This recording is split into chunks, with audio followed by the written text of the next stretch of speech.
Kia ora tātou, nau mai, haere mai. And look, a warm welcome to our council meeting for Wednesday the 11th of December 2024. And before we get started, I will ask the Deputy Mayor to open us with karakia. Mōrena, Your Worship, o tira tēnā tātou I hui hui mai nei I tēnei rā.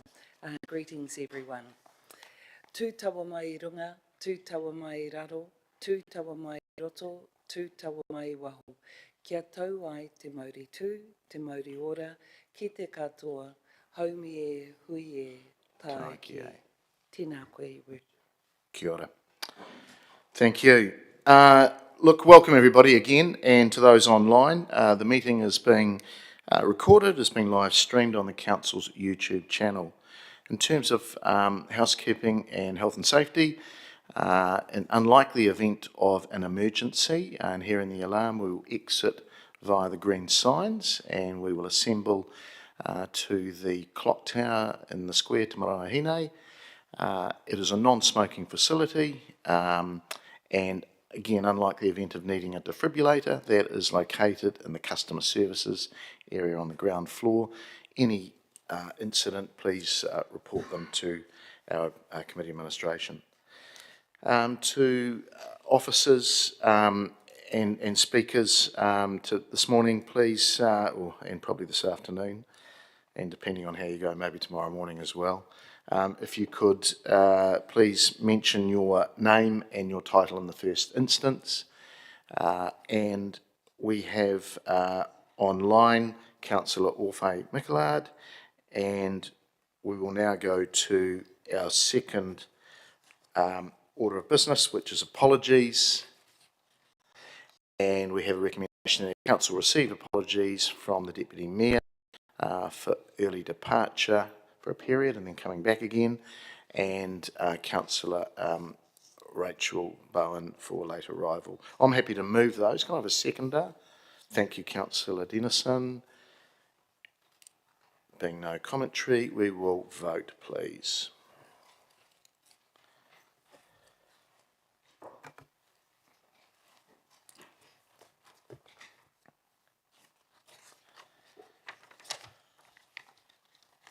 That has passed 15 votes for and none against. Thank you. Right, moving through number 3, notification of additional items. There are none that I'm aware of, nothing from the floor. Declarations of interest. Again, nobody's notified me of anything. There's nothing from you. Thank you. No public comment. All right. We'll move through to our first paper or presentation, and that's from Alex and Lariah from Aspiring Leaders Forum. And welcome, if you'd like to come up to the seats here.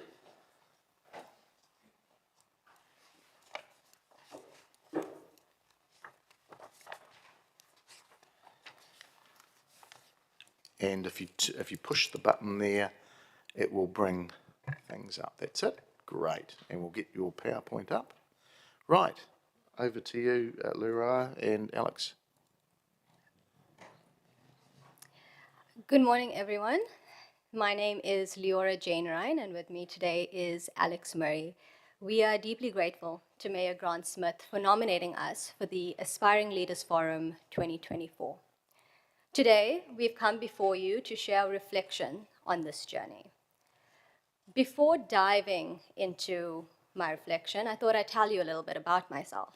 So I was born and raised in Johannesburg, South Africa, and 2 years ago, my family decided to make a very bold move of moving to Palmerston North, New Zealand. Here in Palmy, I've embraced leadership through serving as a youth leader and kids leader at my church, New Life, and I'm on the Palmerston North Youth Council as the treasurer and youth councillor, as well as contributing to the submissions committee, as well as active within Young Nationals on the National Party. My first exposure to leadership came from my father, Clive Janarine, who introduced me to experts such as John Maxwell, Dale Carnegie, Stephen Covey. And throughout the Aspiring Leaders Forum, we were introduced to many of the teachings from these experts. Over the course of 4 days, I learned that leadership isn't just about influence, but it's about leading others. Throughout our time at the forum, we were in Parliament, engaged with international speakers, and did some community service projects where I learned that leadership, it's not just about standing in the front of others. It's about presenting them, empowering them, and ensuring that their voices are heard.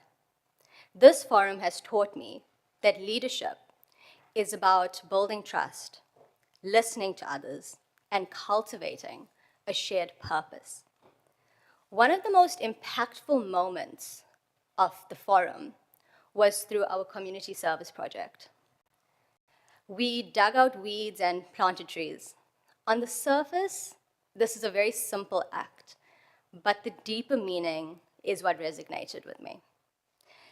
This part of the forum has taught me that leadership is exactly like digging out weeds. It's doing the groundwork. It's getting your hands dirty and helping others without expecting praise.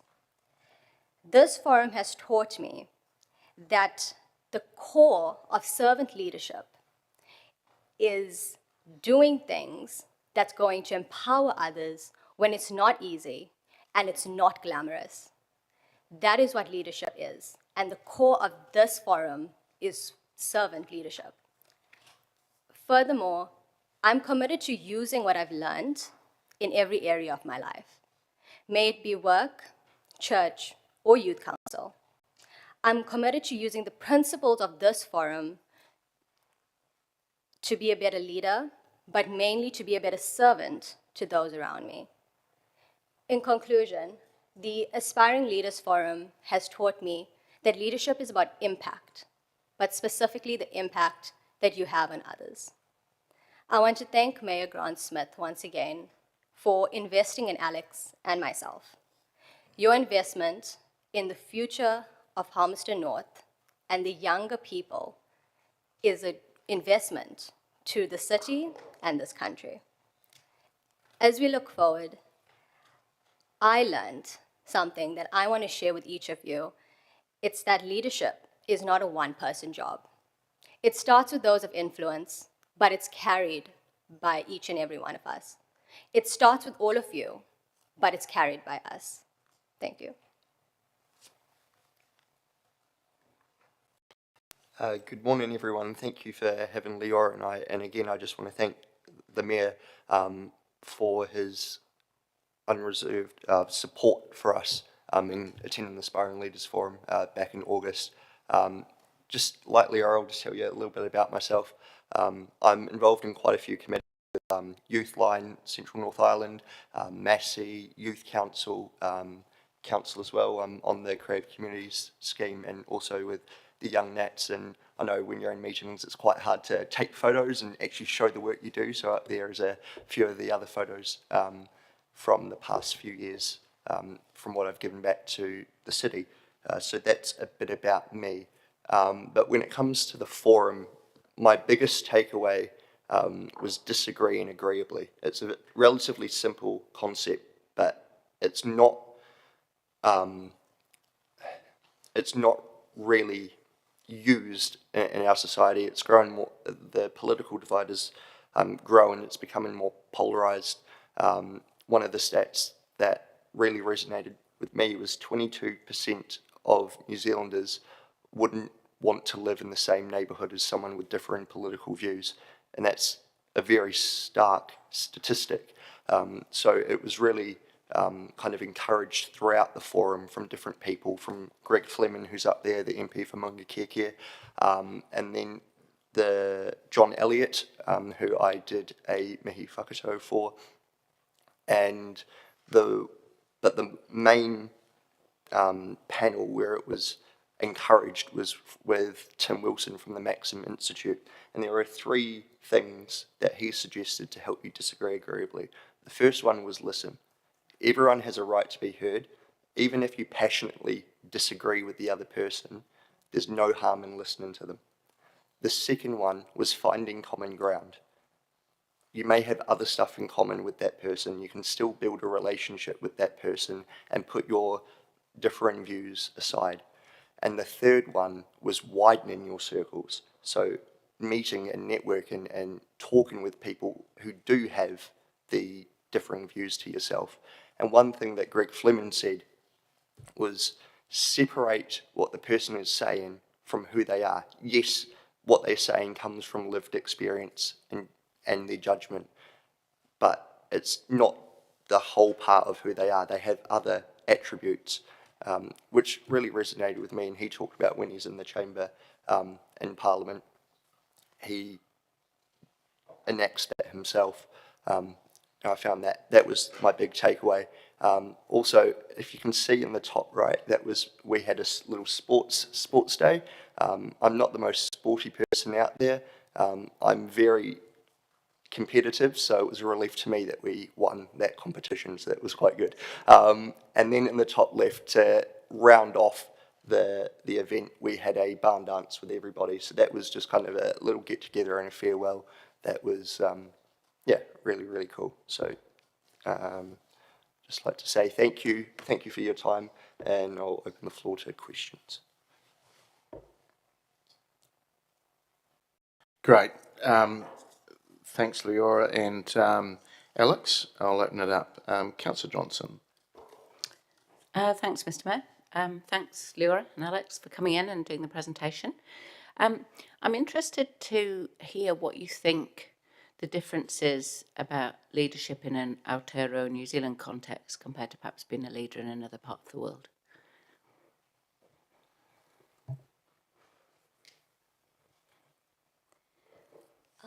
Sorry, your question was leadership in...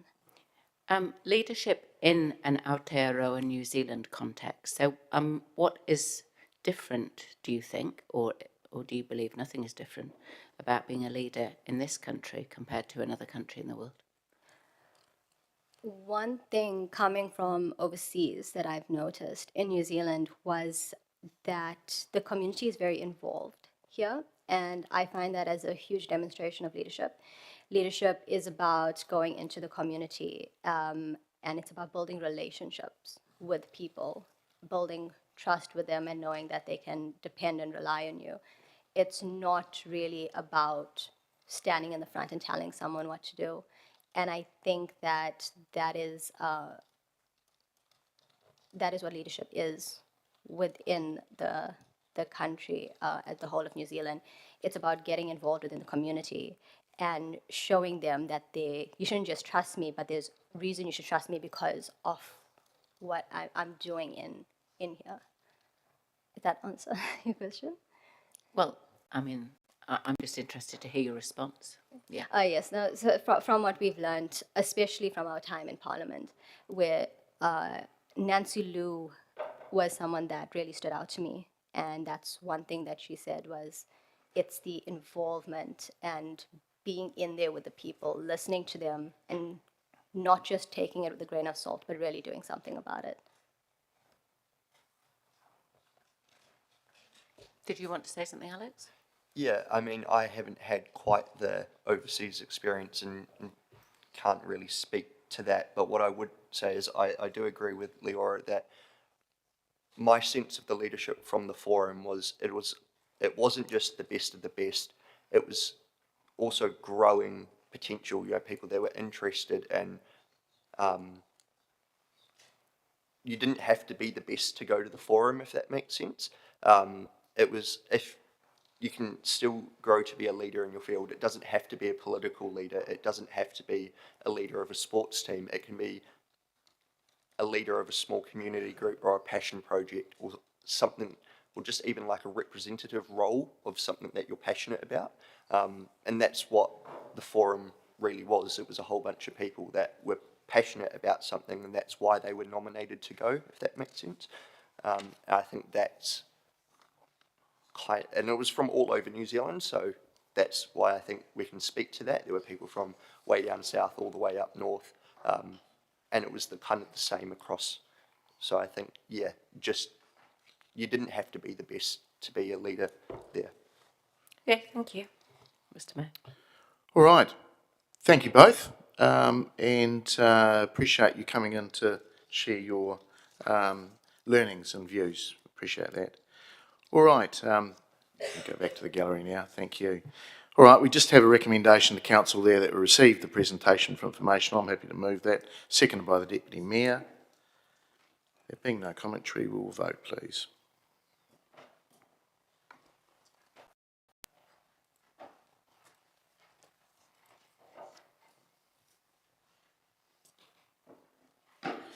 Has passed, 15 votes for and none against. All right, moving through to, before our next item, just in terms of standing orders, I'd like to put up option C, similar to our last council meeting where we have quite a big topic around the annual budget in item 11, and I'd like to put this up just to enable people to speak more than just once. But again, I caveat that with everybody behaving, and you did the other day, so I'm sure you'll do it again. So look, I'd like to move that, seconded by the Deputy Mayor, and if there's no commentary, we will vote, please.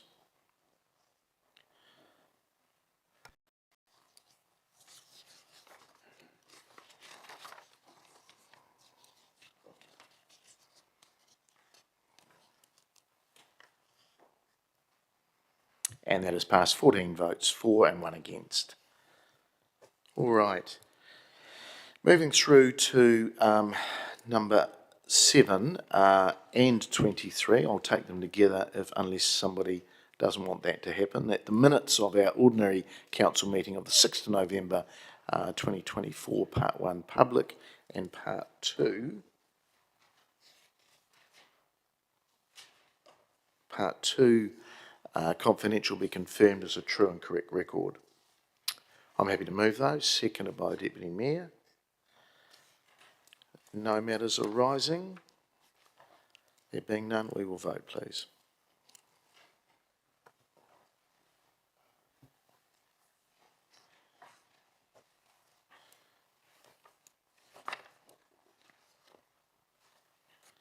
It has passed, 15 votes for and none against. Right, we'll move through to number 8. This is around our annual update around Food HQ. And I'd invite Victoria Hatton, the CE of Food HQ, and Chris Dyerberg, who's on the board of Food HQ, and also our GM of Infrastructure. Victoria and Chris, floor is yours. Page 29 paper, councillors. Kia ora koutou. Thanks for having us. Sorry it's taken us a while to get here. Thanks for the introduction, Mayor Grant. Dr. Victoria Hatton, as Grant said, is the CEO of Food HQ. I got an apology from our chair, who would have liked to have been here, Mark Piper, but he's away travelling on business. In a moment, I'll get Victoria to take you through the slides that we've got, and that'll give you the whirlwind tour of what's been going on over the last sort of year or so at Food HQ, but also what we've got coming up. In the paper, you'll also note the request to appoint David Murphy as an alternate director. Hopefully the explanation of the paper is reasonably straightforward. But happy to take any questions on that or anything else that you may have. Thank you. Thanks, Chris. Kia ora tātou. It's a pleasure to be here. It's my first time in council chamber, and I have lived in Palmerston North for 20 years. It's shocking. But also, I am very grateful for the funding support that council gives us, and I want to share with you what we've been doing over the last 12 months, certainly. I've been in my role for coming up 2 years in February, and we had the pleasure of creating a new strategic plan for Food HQ last January. So we're almost 12 months into that plan development and implementation, and I'd like to share with you what we're doing. Perfect. So for those of you who are not familiar with Food HQ, it has been around for quite some time, since 2013. But as I said, we took the board through a little bit of a journey last January to see how we could pivot and potentially grow the value of Food HQ to position ourselves to be quite visionary and almost like a change maker for the food industry and the food sector for New Zealand. So whilst we're located in the Manawatu, which is the food basket of New Zealand, as everybody knows, we really want to be able to influence and impact the rest of the food system in New Zealand. So my job is to basically advocate on behalf of all the food production scientists that sit within the umbrella of Food HQ for better collaboration, better innovation and investment to support the science and innovation ecosystem to make a difference to advance the food industry, which is a really exciting mandate, if not a little scary. For those of you who don't know who we are, we're a public-private partnership. We are a limited liability company, and we have 3 shareholders. The council is one of those shareholders with Fonterra and Plant and Food Research. We have 6 directors on our board. Obviously, the 3 shareholders have a director, but we also have directors from AgResearch, Massey, and our new partner, AgMart, which is the agriculture marketing board that's based in Building. They're a funding organisation. We also have a sort of a smaller partnership with the Riddett Institute, which is a centre of research excellence, who join us for all our strategic meetings. So what is it that we've decided to do for the next 10 years? It's a really simple plan. We've got 3 pillars. We want to be the best networked community of innovators in New Zealand, if not the Southern Hemisphere, by the time we've finished after 10 years. We have industry, we have researchers, we've got education, government and iwi. And the idea behind this networked community is to reduce competition, is to break down those barriers that have existed for such a long time to help us work more effectively together over the partnership. And we're going to leverage what is a fairly unique expertise. There's not another public-private partnership like it in New Zealand. And we want to be able to leverage this to build, enhance and share the knowledge that we're creating across the partnership to grow the food innovation network in New Zealand. And it's a really powerful partnership when we think there's 3,500 scientists within it, and the difference that those 3,500 scientists can make collectively. And then our third pillar is that we want to use that community, we want to use the unique expertise that we've got to accelerate innovation. And it's all about making the boat go faster. And what can we do to accelerate the changes that we need to thrive into 2050 when it's the food system that we are all fully dependent on, especially when you think about the future economy of New Zealand and the Manawatu.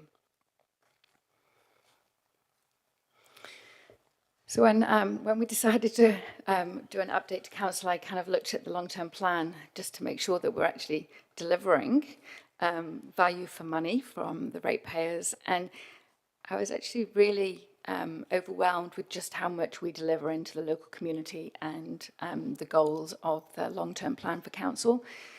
We mainly deliver into goal 1, which is the idea that we are going to be an innovative and growing city.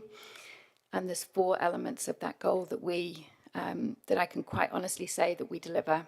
And in some ways, we punch above our weight for the size of the team that we are, and the size of the partnership that we have. So under the first sort of element in the goal around that we are a city that fosters pride and supports the aspirations of people and communities, one of the things that we have been really quite good at progressing since I've been in my role is to ensure that Food HQ is visible, both in the community and nationally. One of the things that I found when I first started here is when I said I was at Food HQ, people wondered what we were. The big sign on the highway should have given it away, but it never did. So I've really become quite passionate about sharing what we do with people in the community and nationally. And we've had a number of quite high-profile stakeholders visit this year, which have turned into quite good partnership potential. One of them is we've had the senior leadership of Rabobank, who is the largest investor of pre-farm gate farms in New Zealand. They came in October and had an amazing day around the campus.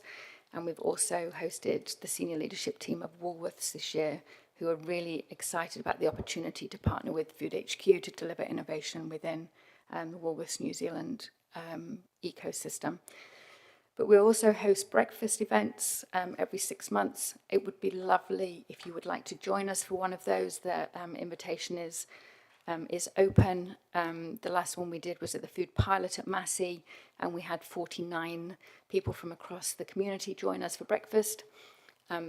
People are really amazed at the science that goes on out at the campus, and it's really lovely to be able to share that. The second element is around the economy that embraces innovation, new ideas and resources sustainably. And we have created a Future of Food Thought Leadership series over the last 12 months. I've got a few copies here. We're covering the entire food production system with these articles. The one that's going to come out before Christmas is on the red meat sector, given some of the discussions that's going on at the moment around how the red meat sector is struggling. The idea is that we're challenging the status quo. We want to unpack some of the thinking around how we can innovate and how we can be productive and sustainable in our sectors. And these have landed really well. They've been republished in the Herald, just to get some visibility around what Food HQ is doing. And our communications have got some really good uptake on socials, as well as in the printed media.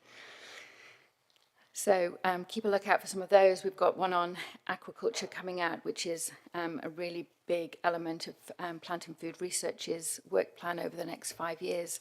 And it's about showcasing what we're doing in that science and innovation space. The third element of the goal is that we have a business environment that encourages investment, delivers career opportunities in a range of sectors. I'm very passionate about developing a pipeline of STEM students into food technology, specifically focusing on the food tech program at Massey University, which is one of a kind in the country. Falling student numbers coming into that program is a real concern across the partnership, especially for the likes of Fonterra, who requires process engineers and food technologists. When we hosted the last breakfast event, we had a group of farmers from the Rural Innovation Hub join us. They were really surprised and a little bit staggered and taken aback at the lack of students coming through, because ultimately the food that they produce, there has to be an element of innovation within that pipeline to get it to market. And without those innovation students coming through, actually what's going to happen to the food that they produce? It was really, a really telling conversation. So we've developed what is quite a unique offering across the high schools. We did a little bit of a trial at Palmerston North Girls High School back in November, beginning of November. We had 110 girls up at Massey for a food innovation day. There were year 11 students, didn't really know anything about food or food innovation or climate change or sustainability. By the end of the day, they knew as much as we could feed them, excuse the pun, but they loved it. We're also looking at some longer term funding from a philanthropic organisation to do some of those reach outs in Auckland, Wellington, Christchurch and Dunedin, so that we can bring at least 200 students in each of those centres for a day that's led by Food HQ and Massey. And we're developing a scholarship programme as well, which is exciting. And then the final element is around this globally connected city. And I'm really pleased to say that we are hosting the Itapu New Zealand Future Food and Fibre Summit here in the city at the end of May in 2026. I've got some flyers here. It's a really exciting opportunity. We're hoping to have 400 to 450 people come to the city.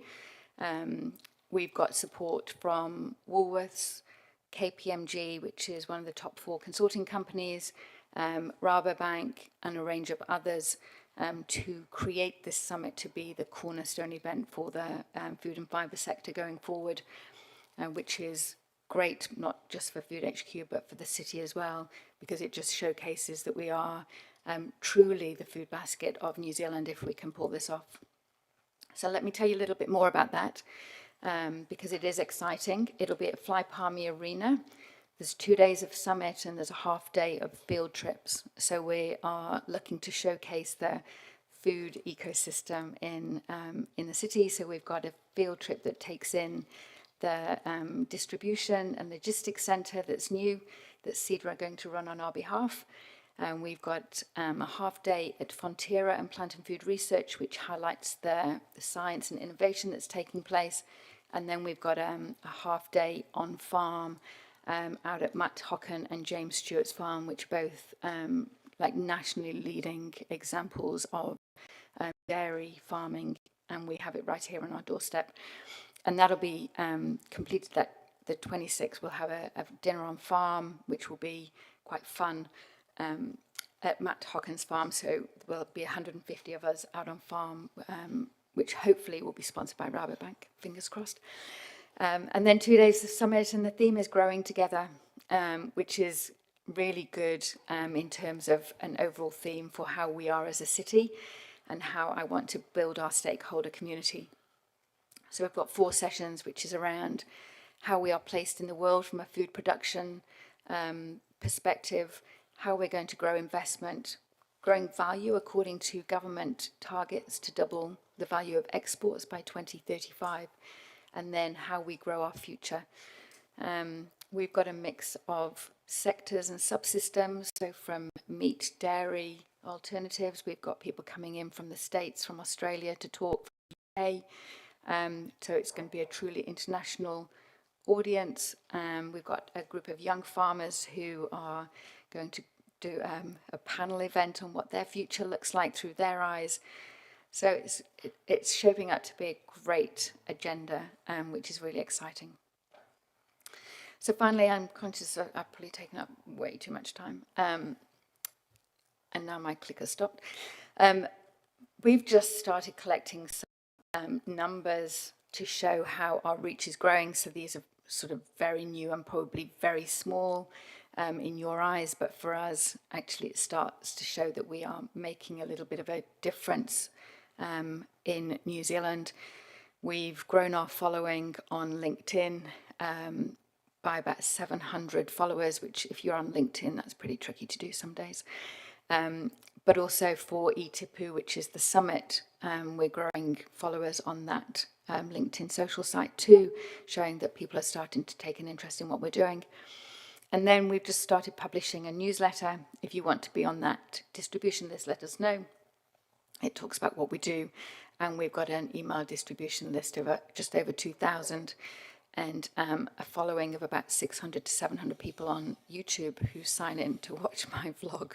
Heaven help them, on a monthly basis. So it's really good, and baby steps, but it's the first year out of 10. So it's lovely to have been able to come and talk to you today. So thank you so much. Right, thanks, Victoria, and Chris for the intro there. Look, I suppose you never assume, and you spoke just at the start around advocacy, and I just can recall having a discussion with the Mayor of Auckland, and he said, "What's different about Palmy?" And I said, "Well, we've got soldiers and we've got scientists. You know, we've got the military capital, Brent's loving this, and we've got the food science side of it." Do you think New Zealand really knows that? No, and that's part of my job. And I think I talk at events all over New Zealand now. I've been invited to talk about what Food HQ is doing and why we are different and why we ought to be supported and followed. And I think the more that we can do that, the more outreach, the more well-known we'll become. But it's also about bringing people into the city, and this is where the stakeholder engagement, bringing Woolworths here was quite telling and enlightening because they had no clue what the science was. Rabobank, again, we're bringing ASB, and we'll bring the senior leadership team of MPI here as well, who are really interested to join. Well, one would hope they would come here as the Ministry of Primary Industries. Yeah, but they don't know what we do.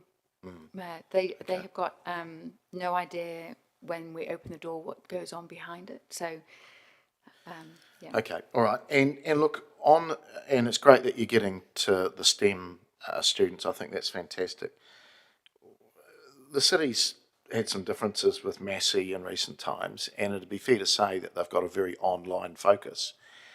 Food technology, online doesn't work. So how do we actually attract students when the online offering is in their face? So that's where the scholarship program's coming in. So Fonterra has just announced they've given 10 scholarships, which is 4 years of funding. But it's not scholarships to online, is it? No, it's to get into the city. Right. And we're just negotiating with a philanthropic fund to match Fonterra's scholarship. So we could have another 10. At the moment, there's 31 students in that program. Have you spoken to the foundation, the Massey Foundation? I think you should, because that would be probably music to their ears around the scholarship side. I mean, they sit on about 70 odd million and scholarships is a big part of what they do as well as projects. That's good.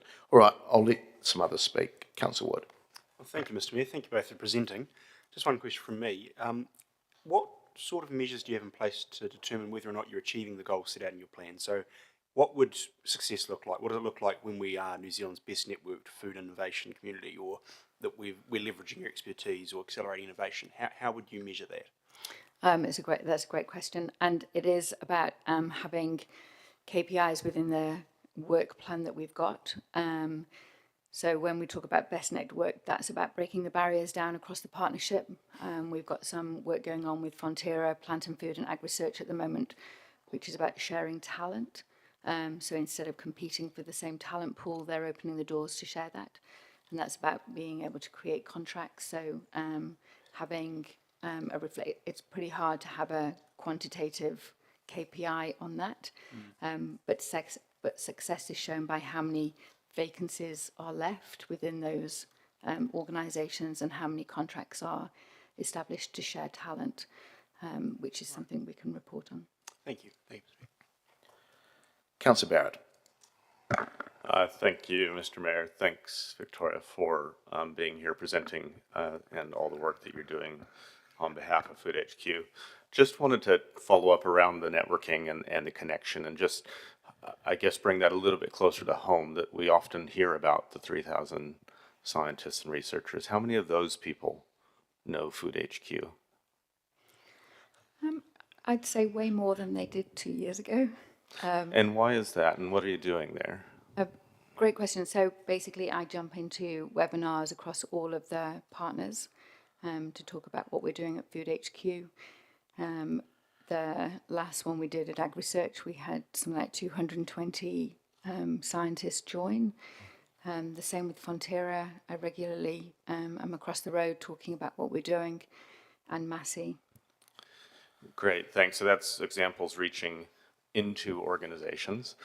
When we think about, when I think about being best networked, I'm thinking about networking across and within organizations. So is there any initiative coming from Food HQ to see some networking across organizations, possibly kind of new researcher cohorts, people that are coming into our community to help them understand that they haven't just turned up in plant and food or ag research, whatever, but they've actually turned up in Food HQ and there's opportunities ripe for them? So we have what are called Connect series. So we've got one on sensory and consumer science, which has been running for about 18 months. They connect on a monthly basis and we host them. We've got one on what's called the technical science, which is looking at pre-competitive conversations in the sustainable protein space. We've got those being held monthly as well. So anybody can come and join. Usually there's an opportunity for PhD students to talk at those. And we've got a third one being considered as well. So great. Oh, thanks. Thanks for highlighting those. Appreciate it. And then we've got eTipu as well. Yes, I heard about that. Thanks. Mr. Mayor. The Deputy Mayor. Thank you, Dr. Victoria, and also Chris for presenting this. Just a query with regards to, it sounds like the Palmerston North Girls High School day, Food Innovation Day, was a great success. Are you looking at duplicating that or offering that experience to all the other local high schools? Great question. So Girls High have approached us and will run the same event next year for year 11 and 12, which is great that they've come back. So it took us 9 months to get into Girls High after approaching them in January last year, or January this year. We approached Boys High, Fielding, Freiburg, and Awapuni, and had no response. 3 lots of follow-ups. We got nothing back either. The Girls High opportunity came because they heard me talk on innovation at a conference here in town. It's really tricky because we're not part of the curriculum, and so teachers find it really hard to find a gap in their curriculum to incorporate something that's quite sort of out there and quite unique. We're hoping that because the Girls High Day was so successful that there will be a ripple effect. But it is pretty tricky, so I'm open to advice as to how we might be able to manage that. I'm wondering if we had a person on the inside of one of those schools that maybe we could get to. Do you know anybody? I do indeed. I do indeed. Oh, okay, great. Thank you. Thank you very much. We'd love to have all the schools in the city engaged. Yes. Yeah. Thank you. Thank you, Mr. Mayor. All right. Thanks, Victoria. Thanks, Chris. Excellent update for us, and congratulations on eTipu and continuing that good advocacy work around Food HQ. Councillors, we've got a couple of recommendations there that we note the update on Food HQ's activity, and that Council appoint David Murphy, GM Planning, as Council's nominated alternative director for Food HQ Innovations Limited, to be reviewed in March 26 or earlier if necessary. Happy to move that. Seconded by the Deputy Mayor. Just make a couple of comments. I do. It's a great network, and if you look at the partners, they're absolutely world class, and it is what sets us apart, as I said to Mayor Brown. Soldiers and scientists. I mean, I did say it as a bit of a joke, but it's quite serious. It is our two things, and I'll focus obviously on the food side. The network, when you consider New Zealand Plant and Food Ag Research, Massey at various levels, food pilot plant, but also the food tech degrees, Ridit, Fonterra, and Agmart. You'd be happy with just one of those. We've got the whole lot. But we must do more to influence as the council, and I say that to help Victoria and the board, and the city as a shareholder and partner must push a bit more. I was really encouraged to hear getting into the STEM students at Girls High, but we should be doing that with all the schools, and I'm sure we know some people that we can perhaps get you into a few more of those schools. I think that's quite critical, and it will help some of your partners, including Massey. It's really great to see that there is some scholarships there. I'm sure the foundation can possibly help as well. So I encourage you, Victoria, to get in touch with Mitch and Murdoch and a few of the others and maybe do a presentation to the University Foundation Board, who are quite separate to the university senior leadership team. It's imperative that we continue to train food technologists, people that want to be in the food industry. And I suppose it's the transitioning of our traditional food sectors, which is the thing I'm most interested in.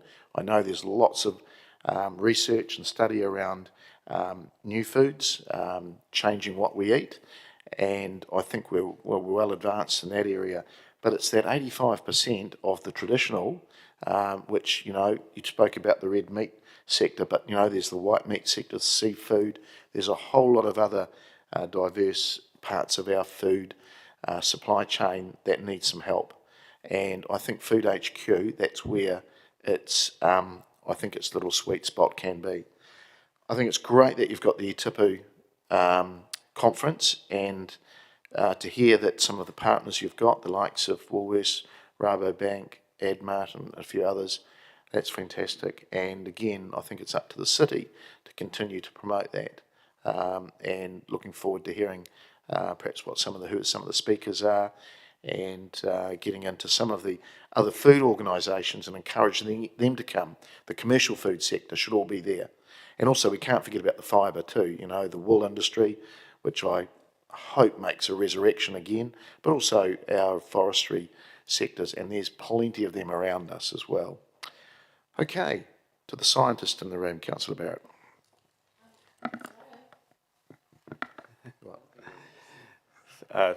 Thank you, Mr. Mayor, and acknowledge that I'm one of several scientists in the room.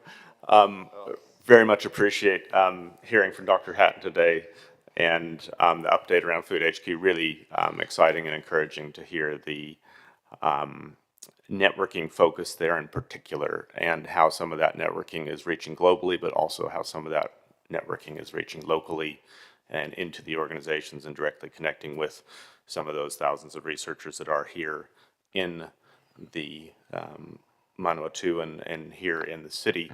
Just relate one example of why I think that's particularly important. It goes back to 2000, the year when I first showed up in this country.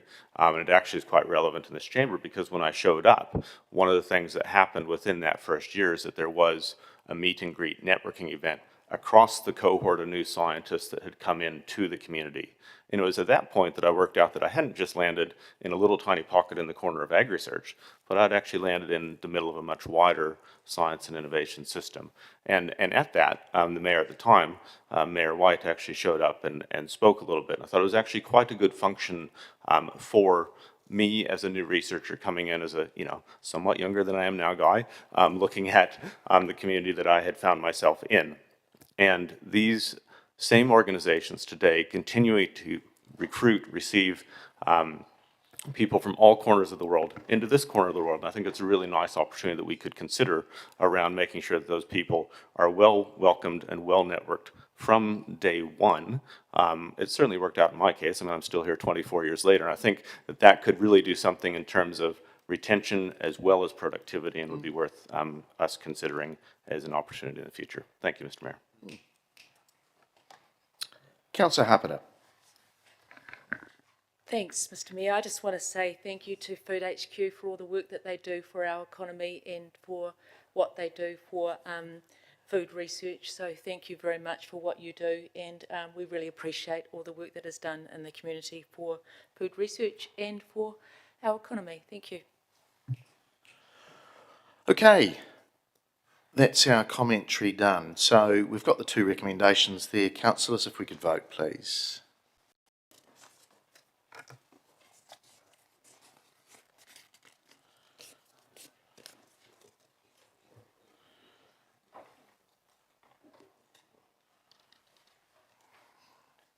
That has passed, 15 votes for, none against. Thank you. Okay, we move through to number 9, and I'll invite, this is around our rating valuations, 2024 valuations, page 41 of your papers. Councillors, I'll invite Steve Patterson, Manager of Financial Strategy, and Jason Hock, the Property Manager from QV. Welcome, gentlemen. Good morning, everybody. It's my pleasure to introduce this report. Basically, take my report as read. It's just an introduction to the 3-yearly revaluation. Jason, though, led the team at QV, who we engaged to undertake the valuation for us. Jason, many of you will know, is a long-term resident of the city and is well versed in knowing what's happening in the city, and has led this to a successful, I suppose, revaluation from the point of view of meeting all the standards of the Valuer General and getting it signed off in time. That's something that hasn't been accomplished by many councils over the last couple of years. So we're very pleased about that from a procedural point of view. But in terms of the outcome of the revaluation and the process that they've gone through, we've got a brief presentation here from Jason. So welcome, Jason. Yeah, well, thank you, Stephen. Thank you, Mayor and councillors. It's a real joy and privilege to be able to present to you a brief overview of the 2024 revaluation of the city. I know time's precious. I don't want to take too much time up, and I especially don't want you guys having to meet tomorrow. That's ridiculous. But anyway, Just to give you a little bit of a brief idea, I want to sort of address three issues. Just give you a brief idea of what rating value is, the process that's been involved, and the result. So we are, is this working? We are valuing under the Rating Valuations Act. And we have rating valuation rules, so it's a very statutory value. What's going on? Turn on the side.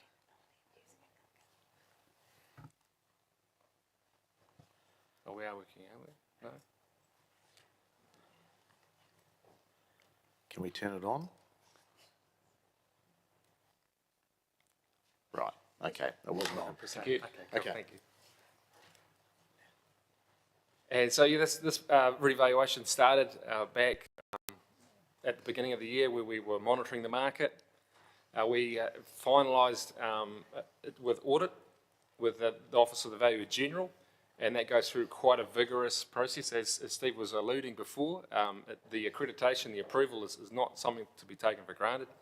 There's quite an extensive amount of testing that has to go through before it can be approved by the Valuer General. And so, yeah, we're quite fortunate to be able to continue through on our scheduled timeframe. Rating values are significantly different than market valuations.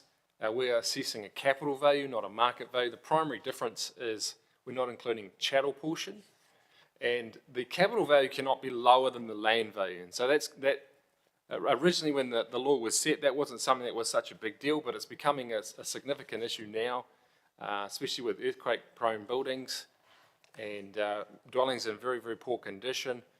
Given a high land scenario, there is sometimes where an actual market value is lower than a land value and lower than the capital value. It seems a bit weird, but that's a market dynamic that is starting to play out, and it potentially is going to continue to play out.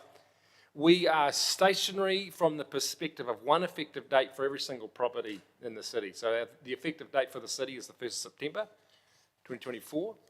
Current market valuations, of course, they can have their date at any particular time. In terms of we're not including the chattels, and we're not including trees. So those sorts of portions are important. We're assessing a a freehold interest, not any leasehold interest. And so, yeah, that's just some of the differences between a rating valuation and a current market valuation. In terms of the actual, how the values changed, the rural sector hasn't had a lot of change. It's been quite stable. That's quite typical of the rural sector. So they've seen sort of between 3 to 6% movements there. The residential is a standout. It's sort of significantly pulled back from its peak in November 2021. And so, yeah, that's translated through from capital value and land value. The commercial industrial overall has been quite stable. There's been slight decreases on an average on that, but there's been some swings to go higher and lower. The industrial's probably been the one big one that's shown a little bit more of a different pattern to the rest of the sectors, and so that's had a significant, a mild increase in capital value, but a large increase in land value. And the other properties have had an increase in their capital value, but a decrease in their land value. That's primarily because of construction costs. The last 3 years, that has really blown out quite a lot, and that has filtered through to the utilities as well, where we've sort of recognised in the 3-year cycle a significant amount more of investment in the city's utilities.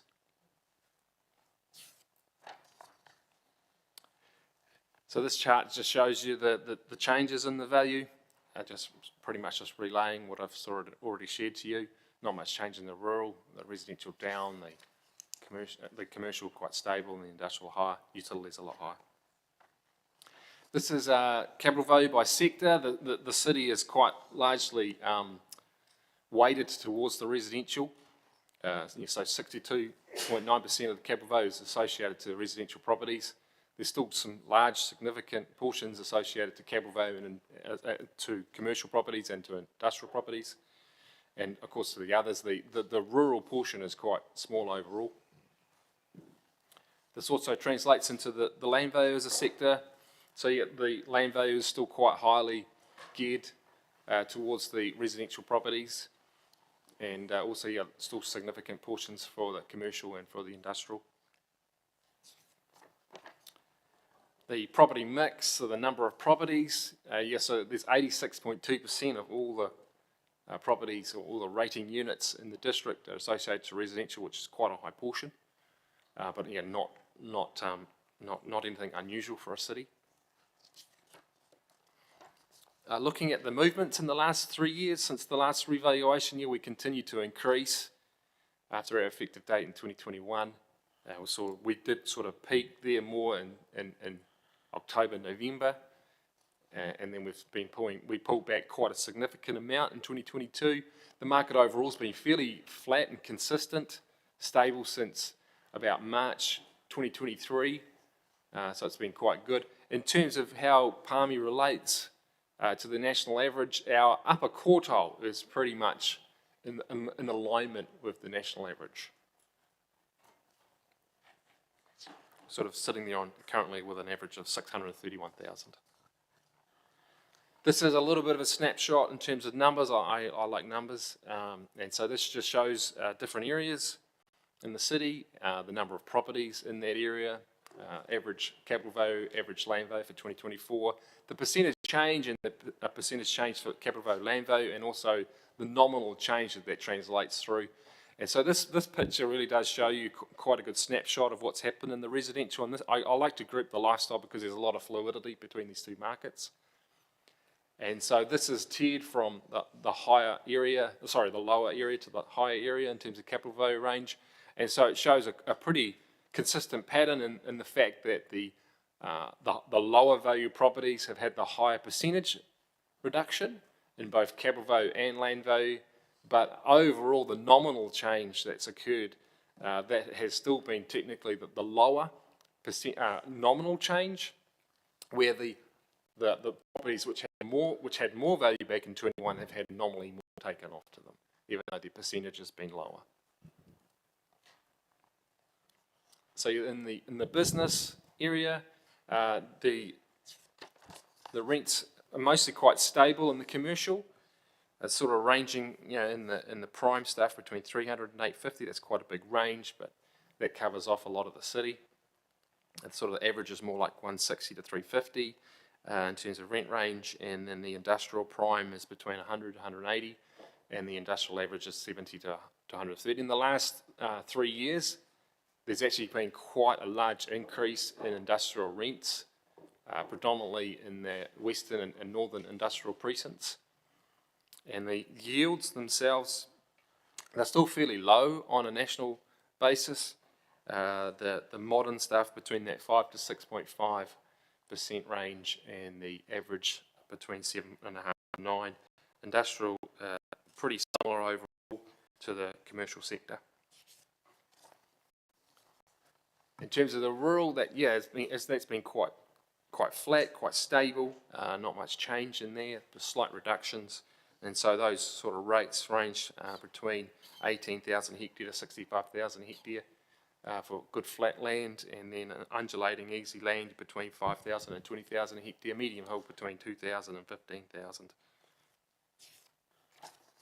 This is just a little bit of a thematic map of the land values and sort of how they're looking in terms of per square metre rates. And so the predominance is quite a typical urban area where it's following a fairly standard concentric model where the higher land values are associated to the centre of the city.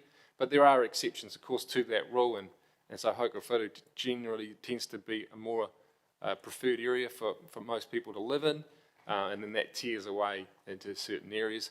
Even though the industrial land values have had a significant increase, you can still see that for a lot of those areas they're still quite blue, which means they're quite low on a per square metre rate. And so that potentially something that they could continue to see more growth. We do assess industrial land values excluding GST. So that's the prevailing market condition in that market. And of course residential is including GST. So there's a significant 15% swing for those two sectors. In terms of going forward from here, we do have an objection process. If people are unhappy with their result, they can quite easily. Jump onto our website, lodge an objection, and so that period will close on the 3rd of February, and so we will then start processing, inspecting those properties in terms of, is this objection legit? Most of the time, the vast majority of objections are legit, where people have done modernisation to their property, and so we will change a rating value as we see it in alignment to market activity. So yeah, our key dates are, effective date is 1st September. The owner notices that will be imminently, and yeah, the objection period closes on the 3rd of February 2025, and they will be hopefully used for rating purposes on the 1st of July. So yeah, that's from me. Just in summary, Jason's painted the picture of how it's seen from their perspective, and obviously we are obliged to take those values on board, and they're now operative. They're available, as you're aware, on the council's website for people to view, and we'll be interested through that objection period in communicating with the public about what they can do in that respect. The notices, as was said, handled by QV, but due to be issued today was sort of D-Day, I think, in terms of when they're to go out, and there are quite a number of them. The ones who get their rates assessments emailed will be emailed their notices as well. So there should be quite a batch of those who get them pretty quickly. Okay. That's it from us. Great. Thank you, Steve. Thanks, Jason. Can I just Jason, on the utilities and that quite significant increase there around the capital value, is that our networks? Are we talking around, we're not just talking Transpower, or are we talking about city networks as well? We're talking about all utilities, so your council utilities, we're talking about all the other network utilities as well. Yes. Right. So we're talking water networks, roads, pathways, all those sorts of things as well? Not road. Not road. No. Okay. Okay. All right. Councillor Johnson. Thanks, Mr. Mayor. Thanks, Jason and Steve. Just a question that came in the last revaluation, and I imagine it'll be the same this time. So for some residents find that the capital or the improvement portion of the capital value seems to vary quite markedly between valuations, and they will say, well, my house is just the same as it was, so why is there such wide variation in the improvement portion of the total valuation? Yes. From valuation to valuation? Great question, and we were asked that question extensively from our auditors. Yeah. So we have quite a high land value portion. So the definition on land value is as vacant, and so we're looking at already in a vacant state, no improvements on that property.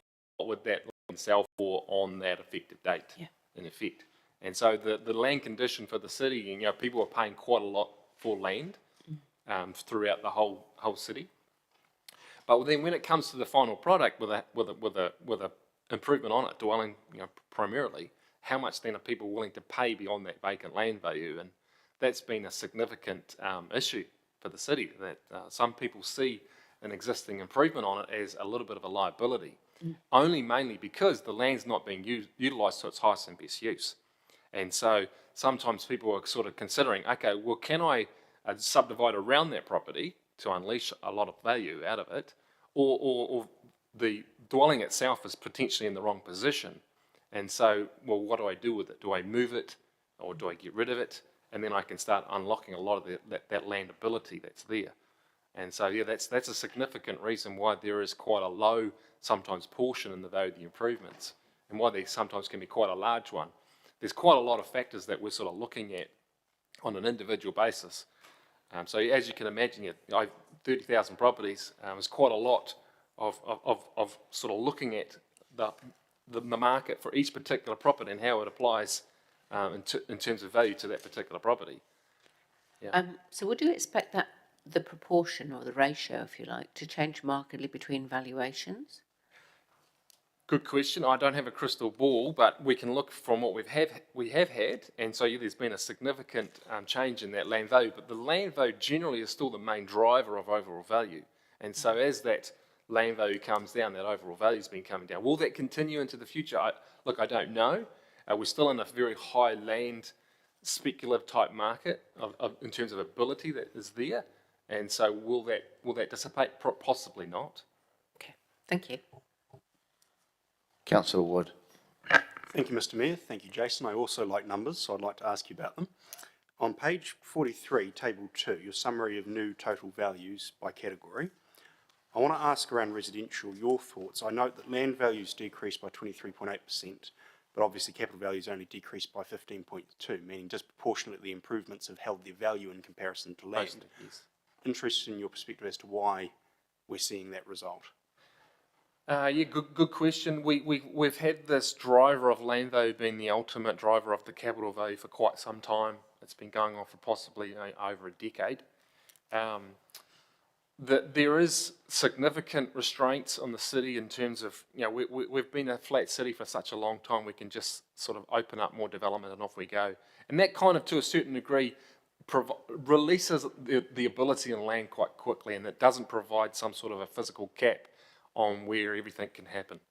And so to a large degree, those walls have kind of started to come up a little bit. And so as a result, there's been a lot more speculation in land valuability. The medium density has been a good initiative to do in terms of releasing ability in land. But then outside of that, we've had a lot of what I would consider restrictions and restraint on greenfield development, and that has allowed land value to get quite volatile. Thank you. The main objection I hear to council valuations is my property's been deemed as subdividable, therefore my land value is quite high, but actually my property's in a regular shape and I'm not able to subdivide it. I missed the objection process 3 years ago, and so now I've been paying really high rates for 3 years.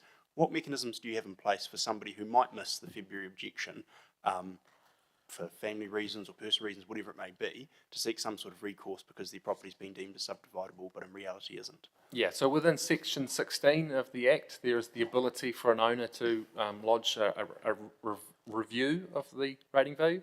But within that, we're still having to preserve uniformity of land value.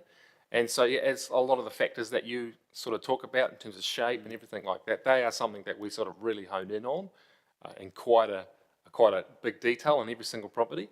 And so, yeah, look, if we've made a mistake, we're more than happy to change that, yes. Thank you. And my last question was, I was surprised on your slide to say you do your determination based off freehold value, not leasehold value. Is that something that's legislated, or is that a decision that was made in the process? That is legislated. Yeah. All right. Thank you, Mr. Mayor. Councillor Happada. Thanks, Mr. Mayor. Thank you, Jason and Steve. Mine is around the communication to the public and who is doing that. Is the council doing that, or is QV doing that? CV, sorry. QV. Yes. Well, a combination of it's both, really.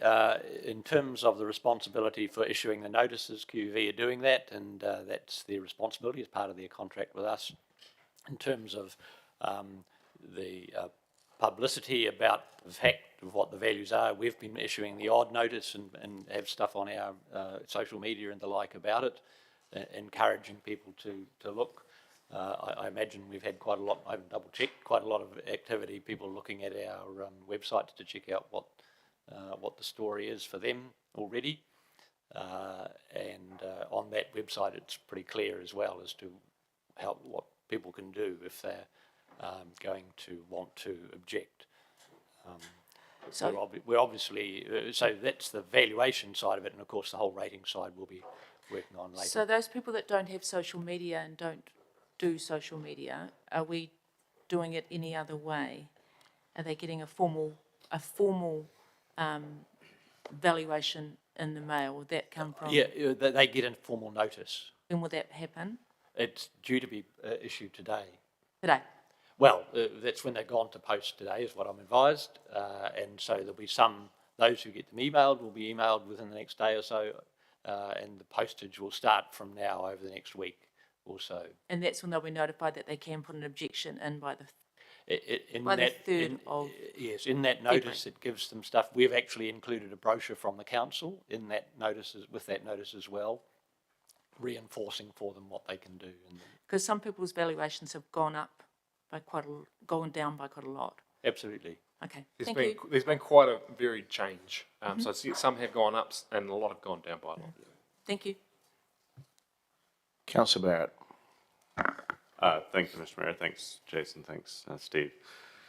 Couple of questions just around building on the questions around appeals. Kind of in a typical cycle, like what percentage of people would come back with an appeal? So last revaluation 2021, we got a just over a 1% objection rate, which is 431 objections. Yeah, We're expecting more this time because of a reduction. Most people are not too worried when values go higher. They go, cool, fantastic, that's great. But when they come down, they go, hang on a minute, I've done a lot of work and you haven't recognised it. Thanks. And I guess that leads to my fundamental question there is kind of what the ratio is of people that think you got it too high and people that think you got it too low. Like what's the balance there usually? Most people are wanting it higher, not lower. But there are the odd ones. So it would probably be about that 80-20, where people sort of say, hey, hang on a minute, my rates are really, really high. I want my value to be a bit lower. And that tends to be a bit of a motivation for people to want it lower. Yeah, no, thanks for that. Be fair to say that this data set shows us that, at least in this cycle, CV is a lot more stable than LV. Sorry, what was that? CV is more stable or less volatile than LV? Generally, from a percentage perspective, yes, I would say it's more stable. Yeah. Is that a trend that you see across the country? Is there anything unique about this city? That is a general trend across the whole country. Yeah. Cool, thank you. Just finally, something that we often muse on as a city and never really have the opportunity to act on is whether the rating base was more inclusive and might pick up some government properties in the city. Do you have any information on the value of that and what that might contribute in some future scenario? Contribute in terms of rates, that would be... Yes. The law obviously prescribes what's rateable and what's non-rateable. There is quite a lot of Crown property that is rateable, that offices and all those sorts of things, but it's the things like universities and schools and churches and things that are the main ones that are non-rateable. I guess what I'm getting at is... I haven't tried to figure out how much additional revenue you get if you tried to add them to the rating database. Yeah, I understand it's a bit of theoretical discussion, but something does come up quite often and it'd be useful to be able to quantify. Sorry, that's a bit comment. Mr. Mayor, we'll hand back to you.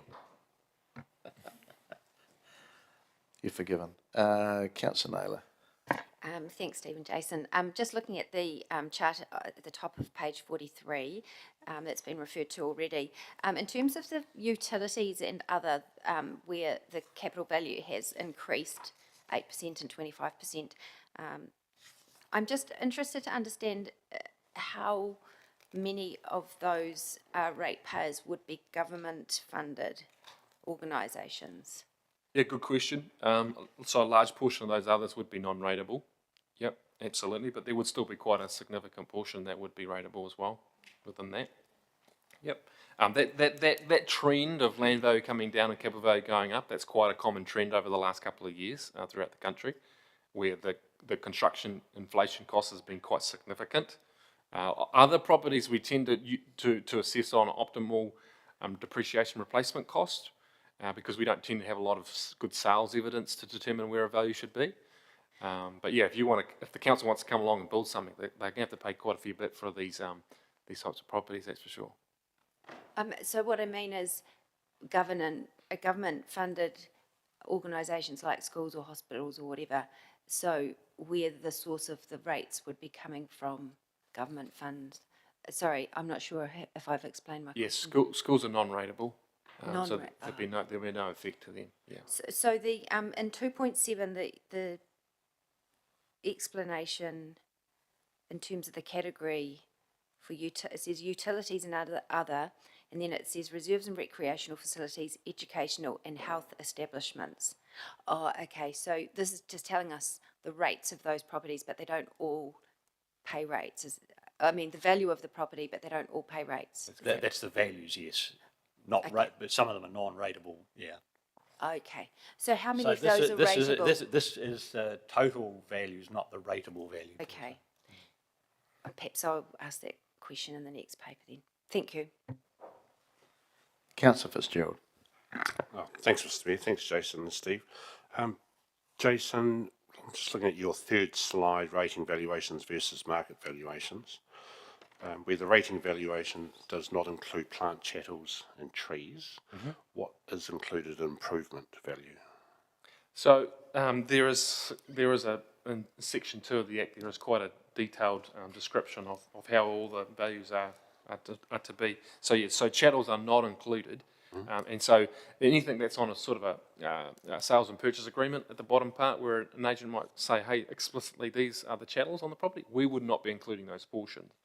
So we're not including carpet, we're not including curtains, we're not including lights and all those sorts of things. We're not including, if someone has a car on the drive, we're not including those sorts of things. That's way beyond the chattel soon. And so we've got to have a line, and so that's where the line is. In some regards, some people might include improvements as in land value, where you've got a retaining wall, you've been able to retain the land, and so now you can sort of have two sections on the land. That has the potential to be land value, not value improvement. In terms of rural properties, if you have irrigation going on, that can have an effect also onto your land value rather than your capital value. So there is some significant definitions in there that can make it a little bit weird, but there's the desire to make it consistent across the country, and also then therefore to be fair for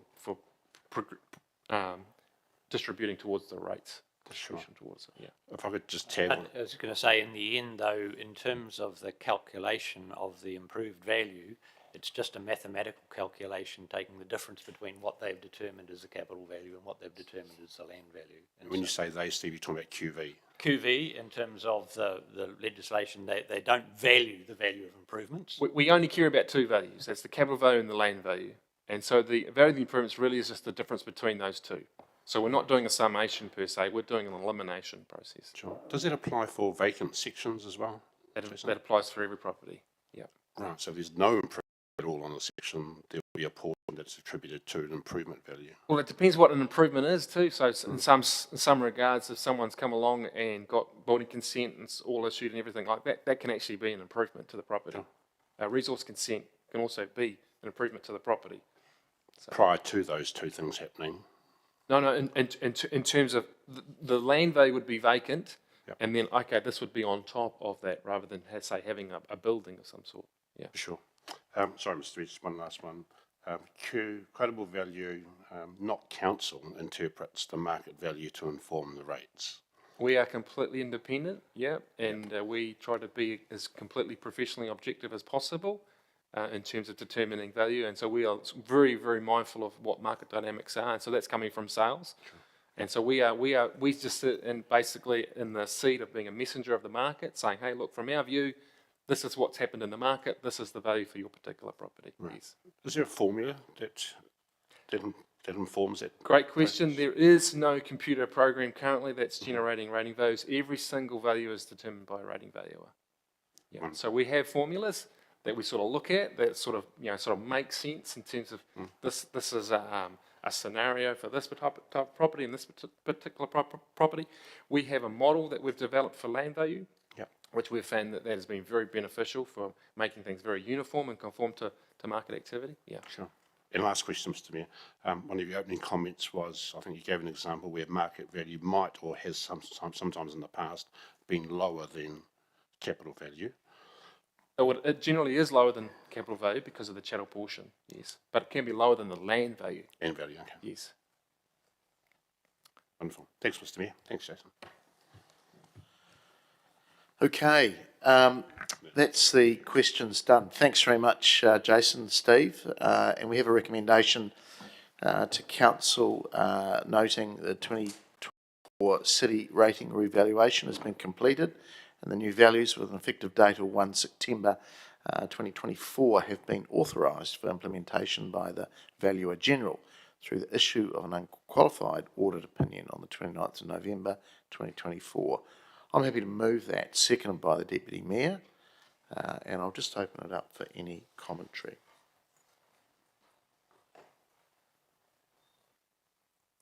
I'm surprised. Okay. All right. Well, thank the team for putting that together. Thanks to QV, our valuer, and I'm sure we'll get plenty of interest from our residents on that. So I'll ask you to vote, please.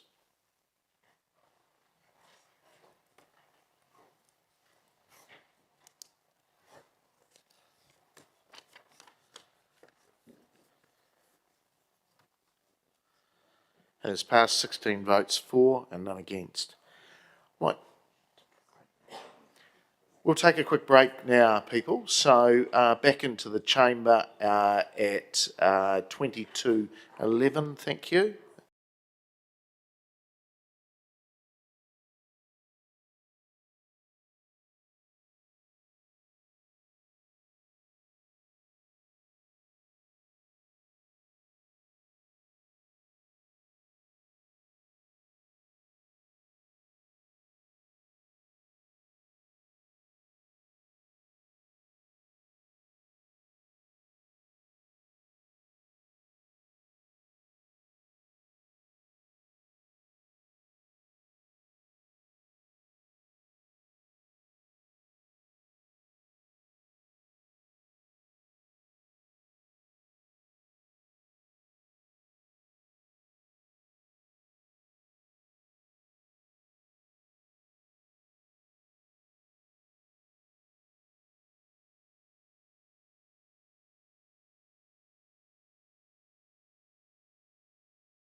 my comments right at the beginning of the meeting, we will be trying to get through this today, all right?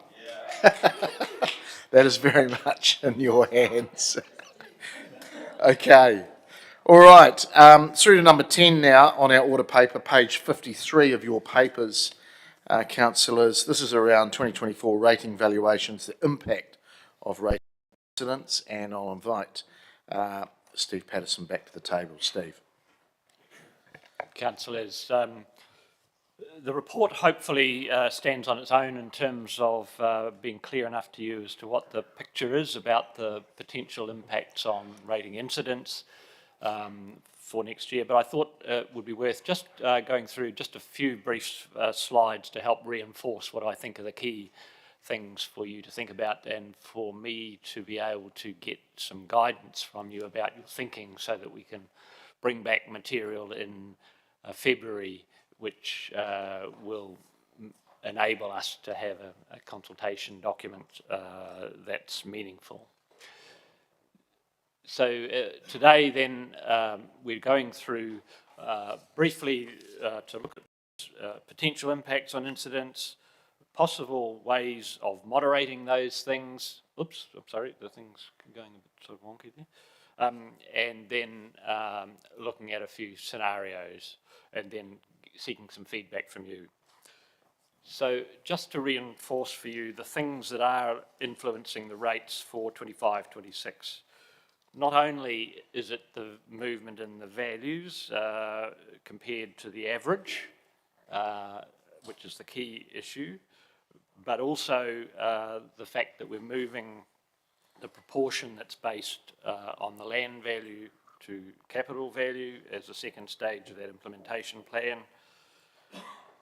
There will be significant changes to the fixed charges for water, wastewater and resource recovery based on the budgets that will be before you shortly.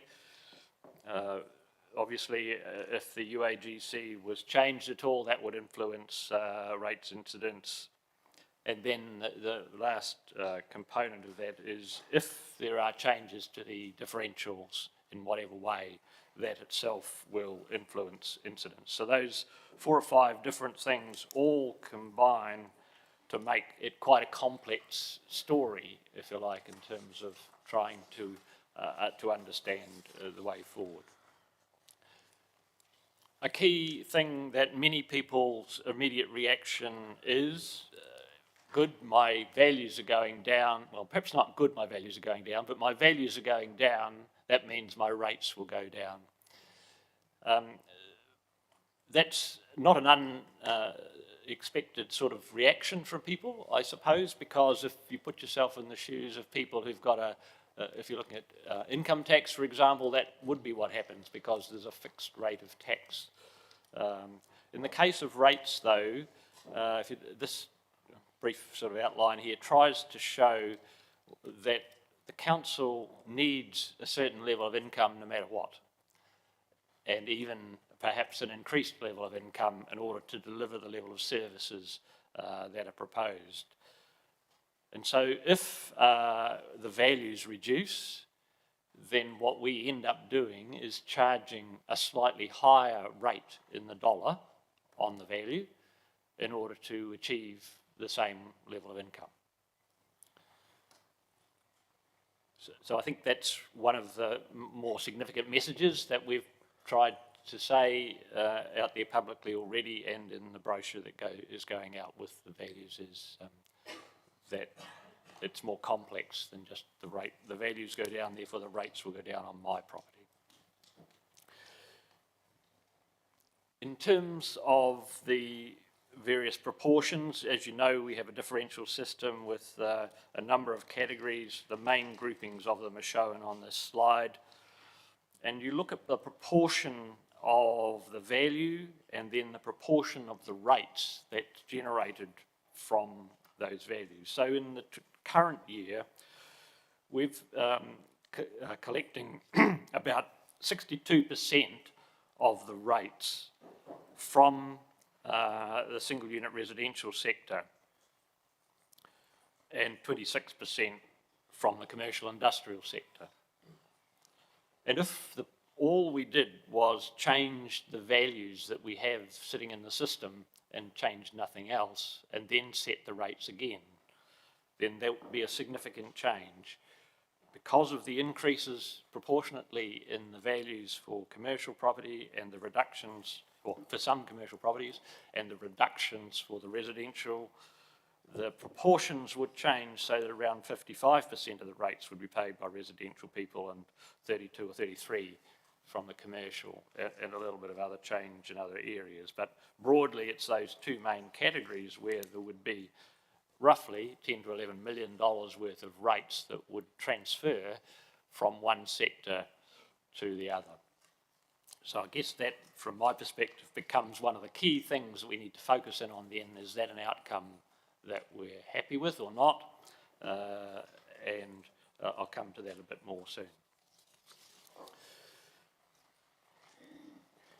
So in the recent review of the rating system, one of the things that you decided was that we would look to try to obtain roughly the same amount of rates from each sector as what we had previously.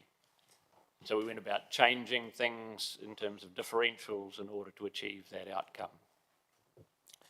So the question arises again now in this change: to what extent do we make changes in order to stick with that philosophy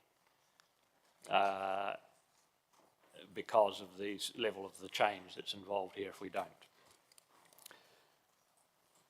So as you will have seen in the paper, I've, with a bit of help from my friends, modelled some scenarios as a way of testing the various levers that we have in order to change the rates incidence. And on this table here, on this slide, I've tried to just summarise what those scenarios are that we've tested. I'm not suggesting particularly that these are the options, it's just we've tested these scenarios to see what would happen. The first scenario is moving as was planned to the second stage of the implementation of the capital value, so that the 33% roughly of the value-based rates would be on the capital value. The second option doesn't take that move and leaves it at the current level for the capital value. The third one does move to the second stage but changes the UAGC. The fourth one leaves the UAGC at 200 and reduces the differentials for commercial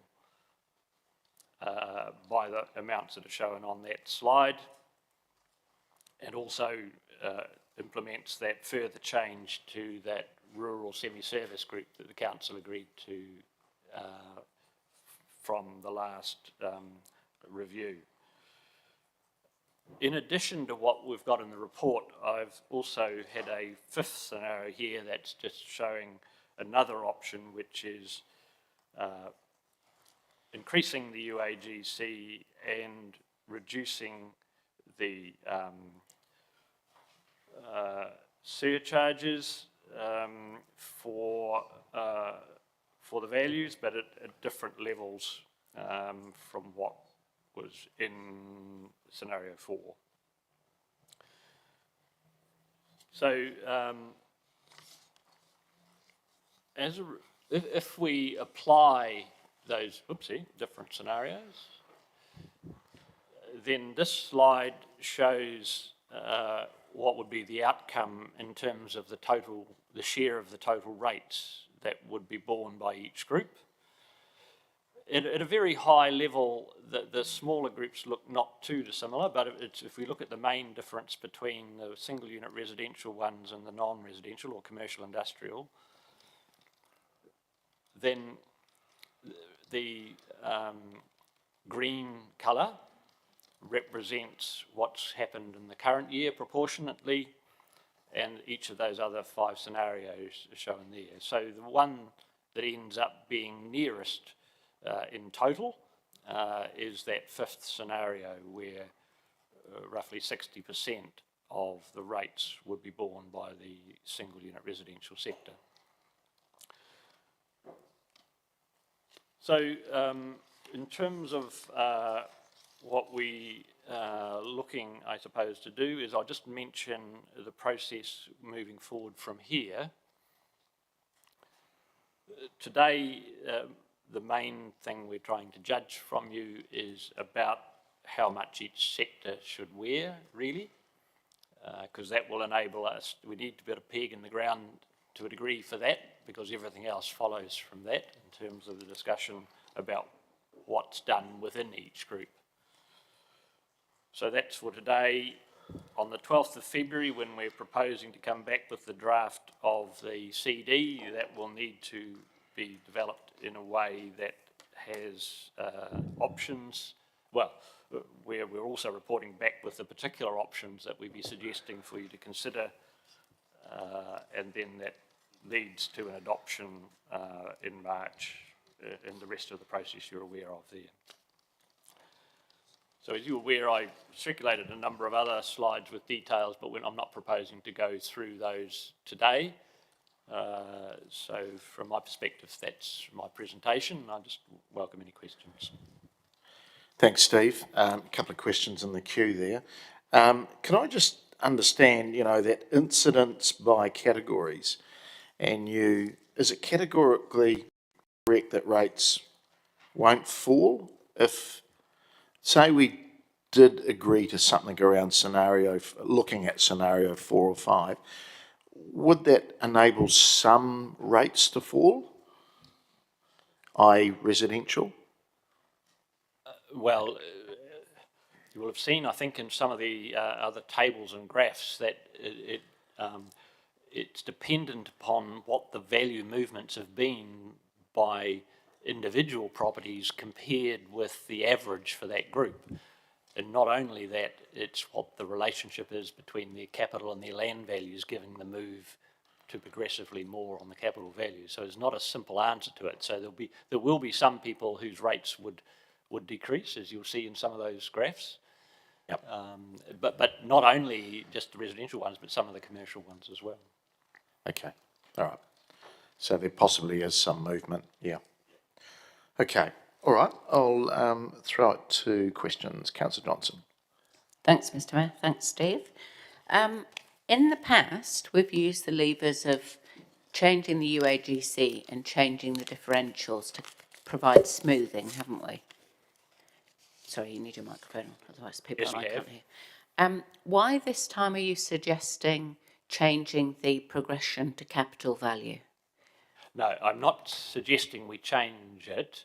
I'm just demonstrating what would happen if we didn't. Okay, well, all right, then I'll phrase that question differently. Why have you put in a scenario that involves us not proceeding with the change to capital value as we agreed through the long-term plan? Only just by way of showing I was trying to demonstrate, if I could, what the effect of the movement in values was as opposed to the movement in the system change from capital to land value. Because people were asking the question, what proportion of the rates change is as a result of the revaluation, and what's as a result of the other components? And I was trying to find a way of demonstrating that, and it's the only reason for showing the... So do you think that if we wanted, and that's a presupposition, but let's say, assume for now that we wanted to do a smoothing, would we be able to do sufficient smoothing by using the levers of UAGC and differentials, in your opinion? If we are still moving to the 33%? Yes. Yes, yes. Okay, thank you. Now, residential values have dropped quite significantly, haven't they? Yes. And commercial have dropped a little bit and industrial have gone up? Correct. So what's the justification then for not allowing residential ratepayers to get the full benefit of the reduction in value and not requiring industrial and commercial owners to pay proportionately more since their values haven't dropped as far? Isn't that the system that we've got? To an extent, you're right. yes, and I guess what we did last time, 3 years ago, was we did the reverse though. We said that we wanted to put the differential up so that the commercial sector, whose values hadn't gone up nearly as much, would pay more or not have a reduction as they would have otherwise had. And so we did that. We've done that in the past as a way of, because the first question I asked last time and as part of the review was there anything magic about the total sum that we're looking to obtain from the group or not? There's nothing, and I advised from my perspective, there isn't really anything particularly magic about the total, but we've sort of grown used to it. Okay. And Yeah, so any smoothing that we did from here would be, the effect of it in simple terms would be to transfer more burden of rates onto residential ratepayers than they would otherwise be getting. yes, recognising that we've got a very significant differential on commercial at the moment. Okay. And it would be really hard to justify anything more, and the pressure could be for there to be less. Well, so we might have a different view, but that's okay. So in terms of the need to put any smoothing in your opinion, what's the trigger that says, oh, this change is enough for us to put smoothing in this time, whereas we wouldn't have done, maybe, I know we did last time, but maybe we wouldn't have done the time before. So what's the kind of trigger that tips you into suggesting smoothing rather than not? I guess there's no really objective way of demonstrating what is fair and reasonable from my perspective. In theory, in the way in which the legislation is drafted, there should be some sort of an assessment of each activity the council undertakes, who benefits from it or who drives it, and therefore which proportion of the public should pay what share of each activity, if that's in theoretical terms. And that's what some councils tried to do in really great detail over many years after the introduction of that. And so that is, in theory, the semi-objective sort of rationale for then saying, well, say the commercial sector should pay slightly more in terms of value because it gets a bigger benefit from, say, economic development activity than what the residential sector pays. So that, in the concept of the way in which the legislation is drafted, is sort of the fundamental driver. We've tried to go through a process of assessing what those relative benefits are, but it's really, really hard to put an assessment, an objective assessment on those. And we sorry to interrupt, but the short answer is there is no specific trigger. It becomes a matter of a judgment by the council in the end. Okay, thank you. Thanks, Mr. Mayor.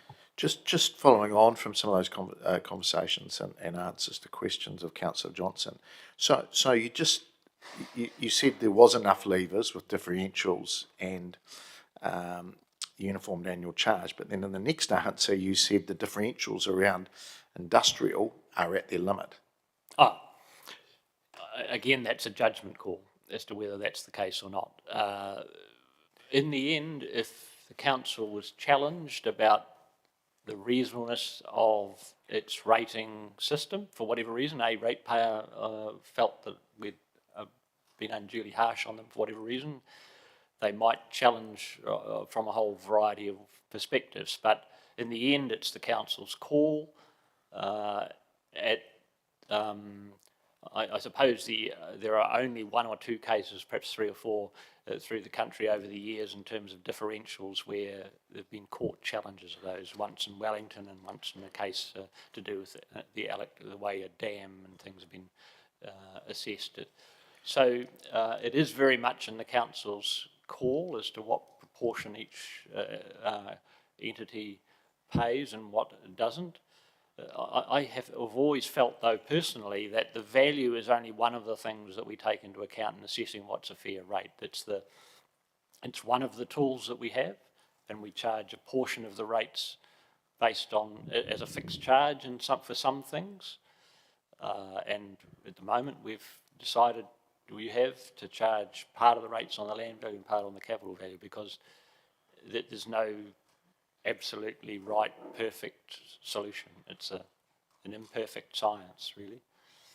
Okay, so in terms of the recommendations to council, number 2 effectively gives us a suite of options around, Yes. like your scenarios there.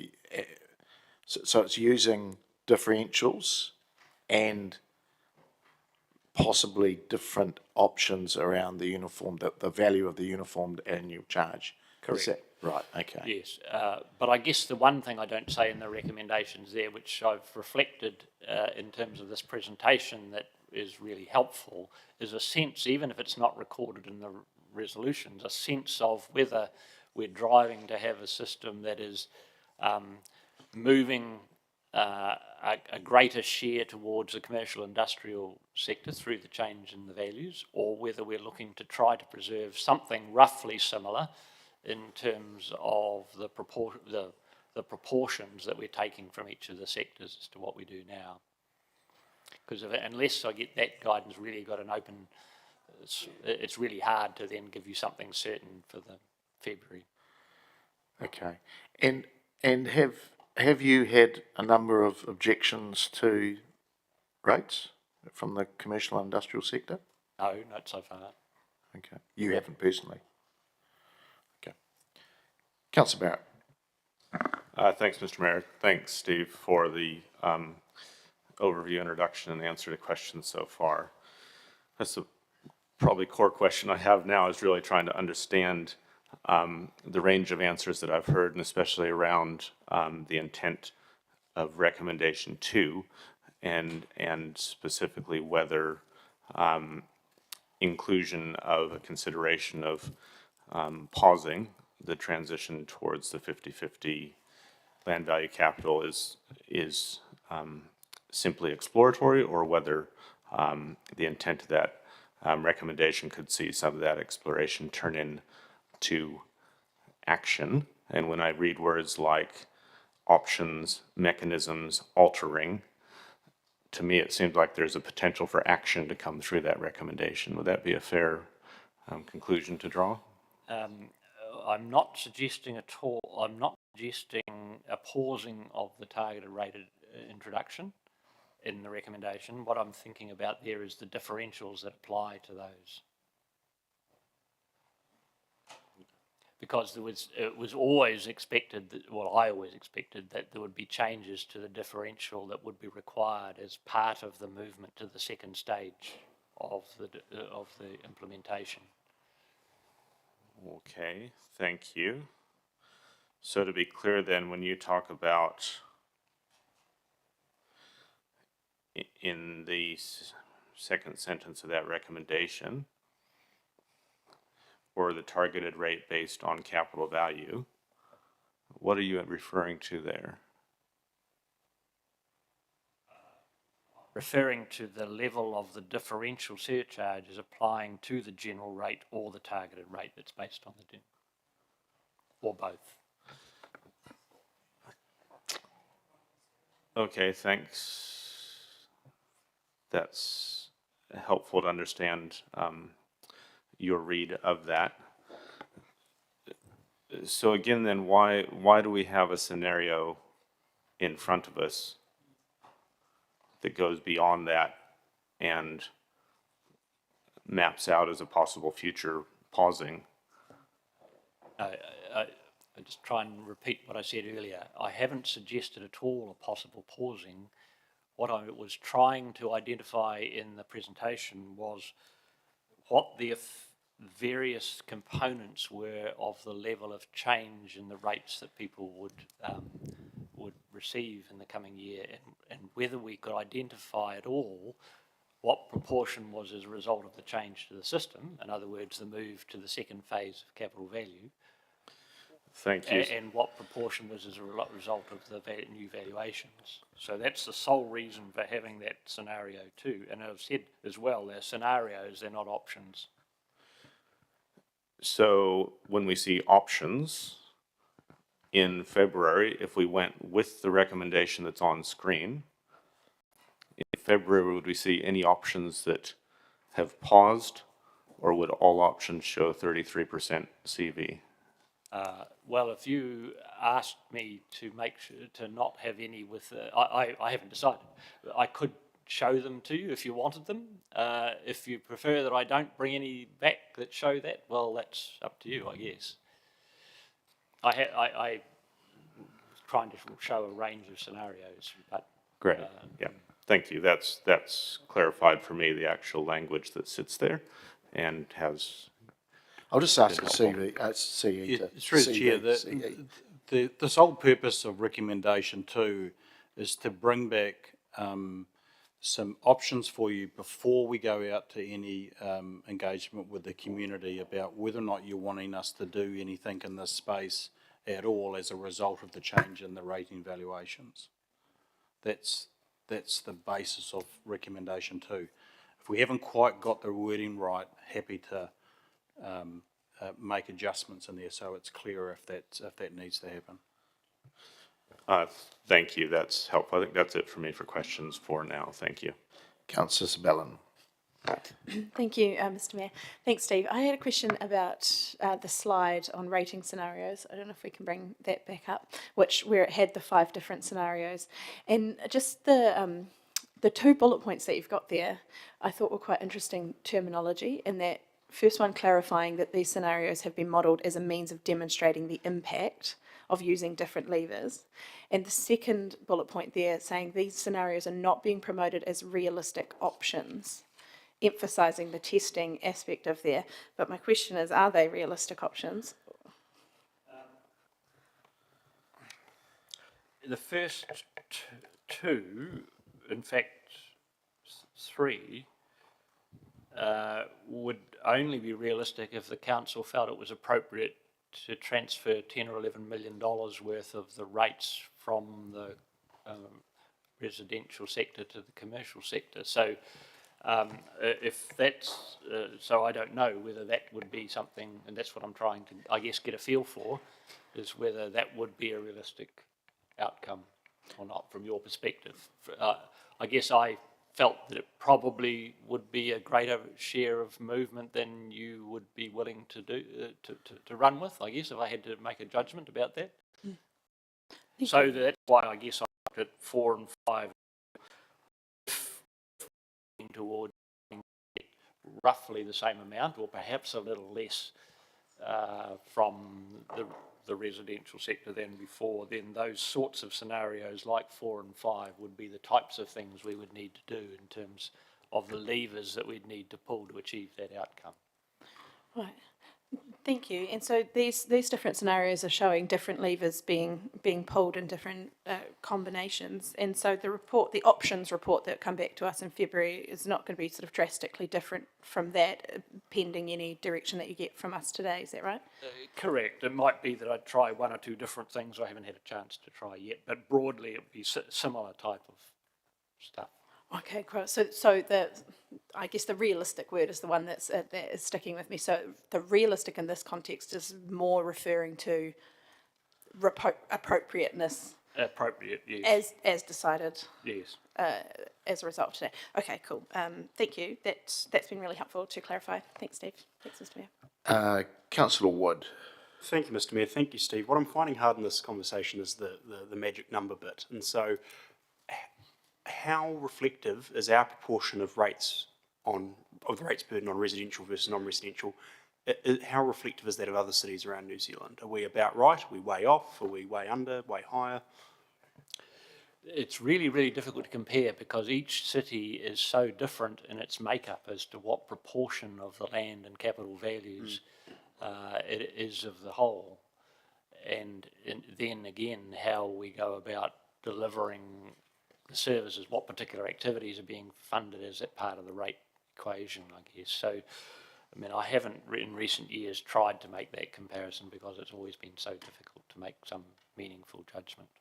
Okay, so in terms of the makeup of our city then, in the last item it talked about the number of units being rated, and one of the questions in my mind, given we've seen significant industrial growth in the city, is that the reason we might see the non-residential sector paying proportionally more rates is there's been a proportionally larger increase in that sector of the community versus the residential sector, but I don't know if that's true or not. So do you know if that's the case? Have we seen growth disproportionate to residential?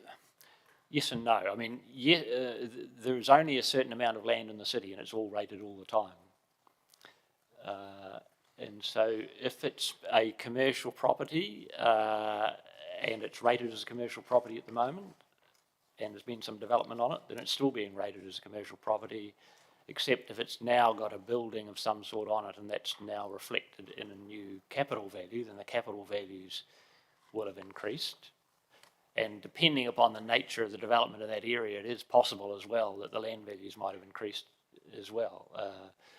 So it is true in my mind to say that on the face of it, there does seem to have been quite a bit of growth. There's pressure at the moment in some of the industrial lands, which tend to suggest that that's growing a bit. But by the same token, there's also, as usual, a significant number of new homes every year, 300 odd, and they add to the capital value of the residential sector, which when I've checked in the past, and I haven't checked just recently, broadly the movement has been similar year to year in terms of, I would guess at the moment, my gut feeling, there is a case for saying that there has been some growth in the commercial sector and that there might be an argument for them having a greater share. It's just a matter of what's an appropriate greater share, and there's no magic answer for trying to figure that out, really. So just to follow up on that, I mean, what you've said is true, that, you know, the land is always there, but if you take a large commercial sector, subdivide it and then build on it, obviously the share of rates paid by that same plot of land goes up. For example, what we've seen in the Northeast Industrial Zone. So I guess I'm trying to, is that also a fair way of looking at it, that even though the land might be finite, there may be a greater rate take from that finite section of land disproportionately favouring the commercial sector, which is part of what's leading to that larger share? Yes, you would certainly see the commercial sector paying more, but I guess one of the things that happens as well is that there's growth in, it's trying to think about the distribution within the city, because sometimes if you're looking at the proportion that might be paid by inner city commercial properties versus the ones on the fringe, somehow at times you've got to try and think about what the impact's going to be on some of those other properties, because we're charging a common rate in the dollar across all of those properties, and I guess we just got to make sure we're not ending up with what might be considered to be perverse outcomes in terms of the rates on. Thank you, Steve. Appreciate it. It's a complicated question to answer. Thank you, Mr. Mayor. All right, thanks, Steve. That's the questions done. So I appreciate you putting that in front of us. So, councillors, we have a number of recommendations there. One, that council note the new rateable values will be used as a basis for calculating rates effective from 1 July 2025. B, the valuation changes do not increase the total rates revenue for council. However, without further changes to the rating system, valuation significantly alters the incidence of rates both within and between the differential groups of property, and in particular a transfer of the greatest share of rates to the commercial industrial sector. Number two, that council instruct the chief executive to bring options to the 12th of February 2025 council meeting in response to the change in rating incidence caused by the valuation changes and the planned stage 2 implementation of the greater share based on capital value. These options will include mechanisms such as altering the level of UAG charge or the differential surcharges applying to the general rate based on land value, or the targeted rate based on capital value, or a combination of all three of those. I'm happy to move that. Can I look for a seconder, please? Councillor Harpiter. Thank you. I realise there's probably possibly an alternative coming, but if I can just speak to the substantive first. Look, thanks, Steve and other officers that have put this in front of us. This does happen, and for the newer councillors, this does happen at different times when we have a revaluation. Certainly in the last couple of revaluations, previous to that, the city was pretty static, which I think Jason alluded to in his earlier commentary around valuations. I do think, number two, I do think there is some need for some options. And the reason I say that, I don't want to revisit the 33%, so you can put, even though I didn't vote for it, I can put some of the councillors at ease there. But what we do need to appreciate, we're going to move, if we do nothing, we'll move $11 million more onto a very small part of our community, and the industrial sector is part of our community as well, and it's a pretty important part of our community in terms of the economic drive and grunt of the city. And they're already facing some really large increases, and as I said, if we do nothing, another 11 million comes on top of that. And look, I do recall when we had the same situation and it was reversed, the boot was on the other foot for residential. We did go out of our way to ensure that we did as much as possible to shield our residential sector as well with different options. So all I'm asking for is some understanding around that for the industrial and possibly the commercial side. As Steve said, there's some possible options there too. And I think it needs some balance. They need to pay their fair share, and I don't think anybody is saying there's a free ride here by any means. But if we just push the entire revaluation across, plus any potential rate increases, plus fee increases, plus the increase to the rating, capital value and value, that's a quadruple whammy to them. And although Steve hasn't received any direct approaches, there are a number in front of the CE and myself at the moment around rate increases, some as high as 66%. So just want to leave that with you. All we're asking for, number two, some options, and I think with differentials and playing around, and those that have been here a bit longer will understand if you play around a little bit with the UAG, there can be some different scenarios you can pull out. So I'm just asking for that, and I hope that you can support that, and it gives us some potential tools to minimise or certainly give us some options around increases, because there will be increases. Thank you. Councillor Barrett. Oh, sorry. That's all right. All right, you'll remember my microphone, and I'll remember to stand up. Thank you, Mr. Mayor and colleagues. Look, as it sits, and I do appreciate your clarification, Mr. Mayor, around your comfort with the continued progression to 33% in year 2, and I would hope 50% in year 3. My concern, though, still sits with recommendation 2, and that I think it starts to muddy the waters in a way that is most unhelpful. And the part of it that I'm most uncomfortable with is this mixing of the problem we face, which is around how we actually do or don't balance up the change in valuations. It's mixing that with what is actually, in my view, the best strategic decision this council's made in a long time, which is to, over a course of 3 years, in 3 equal steps, move to a 50-50. I think starting to refer to the staged implementation as some sort of problem to be fixed doesn't help us at all. And so to that end, I do have an alternate recommendation, well, sorry, it's now an amendment given that this has been moved, that would see that specific reference struck from this so that it's very clear that as we turn scenarios into options, that those options continue to rely on two principal tools that we have used in the past, those AGC and the differentials, as the mayor has referred to. They're proven tools. They did the job in 2021. They did the job in 2018. They've done the job every single time before.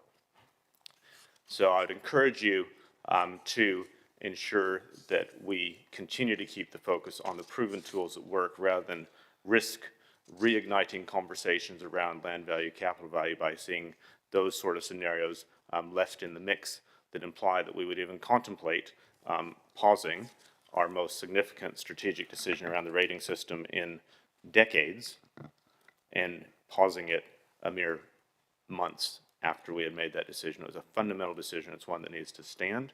And so I'd ask that you support this amendment in that regard. Thank you, Mr. Mayor. All right, we're now into amendment country. So I take it that you'll want to speak to the amendment. All right, I'll go to the next one, Councillor Naylor. Thank you, Mr. Mayor. In the interest of time, I'm happy to speak to the amendment and the overall paper. I do appreciate the options that have been modelled in this paper, and the officer did indicate one issue that would be good to clarify that wasn't included in the recommendations, and that was whether we agree that it's fair to try and have a similar portion from each sector. So I just want to briefly speak to that. I agree that that is something we should be aiming for within the margin of perhaps 1 to 1.5%. I think it's reasonable, particularly given that ratepayers have additional rates each year just from the overall rate take, that we do try and keep those portions as close to what they're used to as possible. Given that, and with that assumption, I think the scenarios that have been outlined in this paper are really useful. In general, my view is that more information is useful. The issues that Councillor Barrett has outlined, I completely agree with. I actually had the similar lines in my notes. It does muddy the waters. I'm quite comfortable that the green option, or option scenario 2 that's outlined on page 62, doesn't significantly provide us a different scenario from what's outlined in scenario 3, 4 and 5, that I really think it's necessary to keep that one in there, and I think it muddies the waters. So I think the paper that comes back in February, it seems to me from the information that's been given to us so far that the differentials and the UAGC are sufficient in themselves to address the issue that we're trying to address. So I will be supporting the amendment and then supporting the overall view that the options that should come back to us should be cleaner, just using the differentials and UAGC. Mr. Mayor. Johnson. Sorry, we're just going to amend it. So I think they want to I think amend. To progress the debate. Sorry. Thanks. Just in further reflection on officers' answers and what's come back through, I think that my understanding of the officer's answer is that that last bit of strike through is now actually unnecessary because it is directly in reference to the differential surcharges rather than in reference to trying to go from 33% to 16. And I think that that component was used in scenario 4, it was used in scenario 5, and so we would be potentially creating ourselves a complication. So apologies for amending on the fly here, but this is in reference to answers received, and Chief Executive or Chief Financial Officer may want to confirm further. Yeah, but the fundamental effort here is to make sure that we do not begin viewing the transition to 50-50 as a problem that needs solving. Thank you. Okay, can we just get it? So now it finishes at these options include mechanisms such as altering the AUG or the differential surcharges applied to the general rate based on the land value or the targeted rate based on capital value or combination of all three. Okay. Okay, I'm getting a thumbs up, so, all right. There's a semicolon that needs to go out of there yet. Take out that semicolon. Yeah. Okay, thank you for the wordsmithing. Thank all you, right. Mayor. Councillor Dennison. Oh, no, it was me. Johnson. Go first, Councillor Johnson. I apologise. Thank you. First of all, in speaking to the amendment, I absolutely agree that we should be looking, if we are looking to do any smoothing, that we should be looking to use the tools that we've always used, which the officers have agreed would be perfectly fit for the job, and that is looking at UAGC and differentials. So I think it's really important that when we make decisions about really big issues like capital value versus land value in a long-term plan debate, that we are consistent and predictable in how we apply that decision making over a long-term plan period of 3 years. If the council wants to revisit that in 3 years' time, that's a separate element. I don't think that should become something that's thrown into the mix when we're looking to smooth rating changes. So, and I'm hearing support on that all around the table, so I don't think I need to speak too much to that. The second thing just to speak to, I'll just speak to the whole thing for speed of time. The second is, do we do any smoothing or not? And whilst I'm happy to see scenarios come back for us to consider whether or not smoothing is going to be helpful as a result of these revaluations, I am mindful of the fact that residential ratepayers have had a couple of revaluations of significant increases in land value that has significantly increased rates for many disproportionately. And we heard from, as you will remember, Councillor, we heard from some of the outliers who came in to speak to that. Some of them had very, very high increases.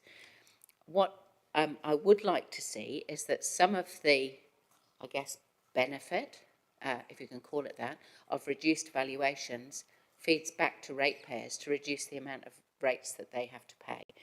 In particular, I think there's nothing magic about the percentage share that each group pays. And as the officer himself said, there's nothing, again, magic about what proportion each group should pay or what should trigger smoothing or not. I do think we need to be careful if we're looking at changing the UAGC. So just to remind you that if we increase the UAGC, it impacts disproportionately on those who've got lower rated value properties, whose rates would ordinarily be lower, but will increase more as we increase the UAGC.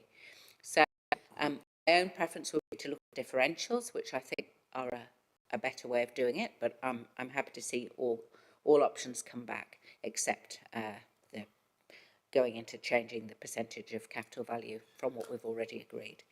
So just to summarise, I'm mindful that we don't want to transfer the change in values back onto the residential sector again, when actually it's the commercial and industrial sector whose values have increased. They're the only group whose values have actually increased. So let's look at what we can do, and if it looks as though we need to make some changes to smooth things out, I'm not opposed to that in principle, but I do want to make sure that residential ratepayers don't get the worst of all worlds. You know, when their values go up, they pay more, and when their values go down, they still pay more. That's not good. Councillor Wood. Oh, it's Councillor Dennis, sorry. Councillor Dennison. Sorry. Sorry. Thank you, Mr Mayor. I think it's this is a very important issue, and of course back in May, June, we had a roundup of public feedback because it was extensive as far as the feedback goes in the consult, and many wanted to speak to this issue. And it's, for my mind, I think we made a pretty strong decision. It was a 13-3 vote, and a milestone moment was the words I used at the time, but certainly now, only a few months later, I don't think it's something that should be negotiable or subject to compromise. So I think we should be very clear with our community that this is not something we're tinkering with. I'll speak to the other issues, save me coming back again after the amendment. And one is just to repeat and re-emphasise debunking the myth that because rates go up, property values go up, council gets more rates. That's simply not true. And likewise, because values have gone down, we'll get less. It's simply not true. And so it's a way of redistributing across the new values. The other general principle around are we going to use the differentials to readjust, and I think the reference back, I think there's a consistency of keeping a similar quantum, dollar value quantum preserved. And so therefore, I want to indicate now, I think those options around 3 and 5 that were presented are, have some appeal for me, because I believe that gives a somewhat of a consistency in a dynamic market. And ultimately, I want to take a broad view and not just do what many can do, is look how it affects them personally and promote that objective for their favour. Where I want to take a view of what will be beneficial or more acceptable for the best interests of the whole city, regardless of residential and those ones in business that have commercial interests. So they're my comments. Thank you, Mr. Mayor. Councillor Wood. Thank you, Mr. Mayor. Just two general comments before I comment on the amendment itself. One is commercial values decreased, industrial were the ones that increased, so it's not fair to characterise the entire non-residential sector as having had a valuation decrease. The other thing is ratepayers are ratepayers, whether they're residential or commercial. I think when we're having this conversation, it's important that our language is clear, that the way in which we smooth something isn't just benefiting ratepayers. Generally, it might benefit residential over commercial or commercial over residential, but you're a ratepayer regardless of what sector you lie in. What I really want to comment on is I don't really get the point of this amendment. The sinful part of this amendment was changing the options. Everything before this is just scene setting. There's been a change in incidents because we're moving to more capital value. That was why we were moving to more capital value. I find it peculiar that councillors who advocate for that are now suggesting, oh no, change to capital value doesn't do anything. Of course it does something. Of course it changes the rates incidents. And so I don't really know what you're expecting your officers to go back and do if we take that out. Are they supposed to try and separate out what bit of the change is because of the capital value change versus what bit of the change is because of the change in property values? That seems like a hang of a lot of work to achieve nothing. At the end of the day, if we're going to look at smoothing, we're going to look at smoothing, or if we're not going to look at it, we're not going to look at it. This is just setting out the reasons that there has been a shift. So I'm not going to vote against it because I'm necessarily passionately disagree with what the mover or the second are trying to do. I just don't. You've taken away the only meaty part of the recommendation, so I don't really get what the point is. It is a fact that by implementing a greater share of rates based on capital, that will change the distribution in which rates are collected. That's why we did it. So I'm just a bit confused, and I think this is a little bit silly, so I'm going to vote against it, not because I necessarily disagree, I just don't really get the point. Councillor Harpiter. Thank you. I am voting against Amendment 2. I do want to see option 2 up because I do want to see what the officer comes back to in February. I want to see what the options are. I think that's what the whole point of the recommendation 2 was, to see what the options were going to be in February. And that's why I think that's why we should be looking at the recommendation 2. But I will be voting against the amendment. Thank you. Councillor Bowen. Thank you, Mr. Mayor, and apologies for lateness this morning. I will be voting in favour of the amendment. I think in order to provide absolute clarity to officers and to our public that the planned staged implementation of the greater share based on capital value is not up for negotiation. And for me, that's what it does. I agree with Councillor Wood's comment that this is just scene setting. But I think just is the wrong word there. It's very important scene setting. The scene that we're setting is that we are responding to the change in rating incidents caused by the valuation changes. Absolutely, that happens in the wider context of a decision we made in the long-term plan. But that, I think, as Councillor Barrett said, is not a problem that is to be solved. That is just the scene that we're in. So for me, it is important that we're clear that the response we're looking to is about the rating instance changes and not the greater share based on capital value.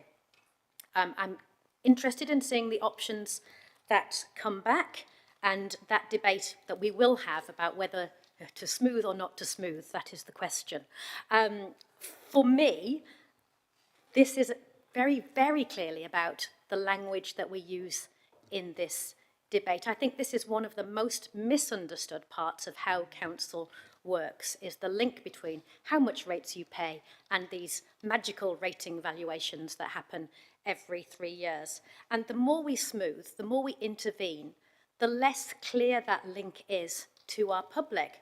And they rightly say, well, my value goes up, my rates go up, and then my value goes down and my rates still go up. They don't see the link between how much they pay and how that valuation process works. And every time we intervene, for the best of intentions, to smooth, we decrease that linkage in the public mind.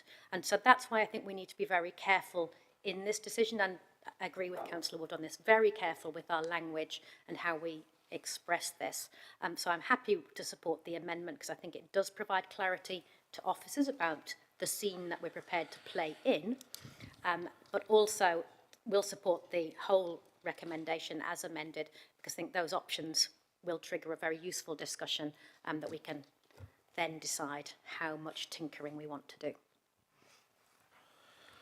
do. Councillor Barrett, right of reply. Thank you, and thanks to colleagues for comments around this, and yes, acknowledge that between adjusting semicolons and altering some text on the fly, it perhaps has been a little bit more challenging to work out what the intent is, but the intent is to absolutely be clear about the intent of the problem we're trying to solve versus a very, very good news story and the dangers that we'd be entering into if we began to conflate those two. So just to be very, very clear about the good news that is in the good news story of that staged transition to 50-50. In the first year of that transition, 71% of businesses were better off. 59% of residential ratepayers were better off. 61% of rural ratepayers are better off. That is the definition of a good news story. That is not a problem to be solved. That is a journey to be continued.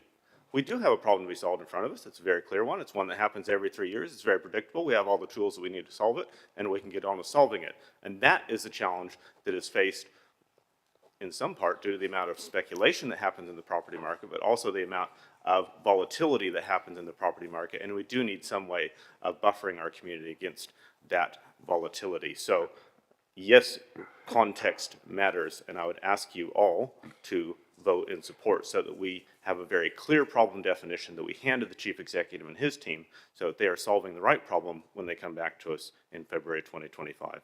Thank you. All right, we'll vote. Oh, sorry, just on the amendment.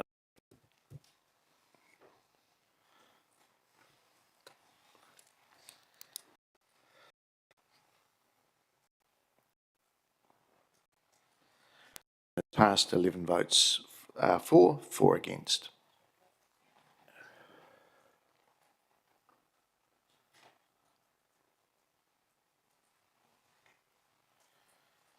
All right, we'll go back to the substantive.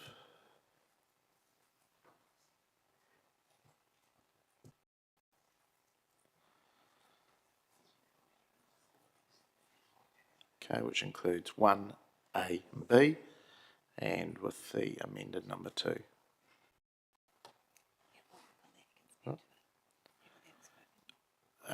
Nobody needs to speak, do we? No? Right, we'll vote.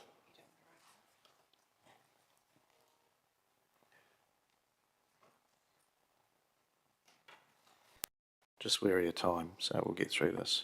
Please vote.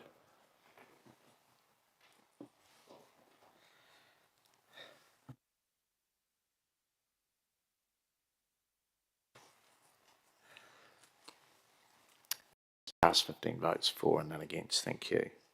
Okay, we've got some recommendations from committees which will affect the budget discussion. So we'll look to get through those first, and we may leave the annual budget discussion because we'll be to after lunch. So that's the way I'm looking at playing it and getting rid of some of the other items, because there's a number on, there's 22 of them on the list. Okay, so look, if I could ask the chair of Strategy and Finance to present Part 1 Public Committee recommendations from the 13th November 2024. Councillor Dennison. Thank you, Mr Mayor. Just simply move the recommendations from the Strategy and Finance Committee, 13th of November. Thank you. For adoption. Thank you. Seconded by the Deputy Chair, Councillor Naylor.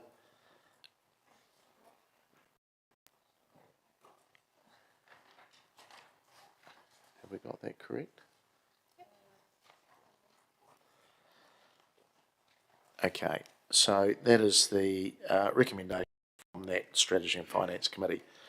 There no matters arising, we will vote, please.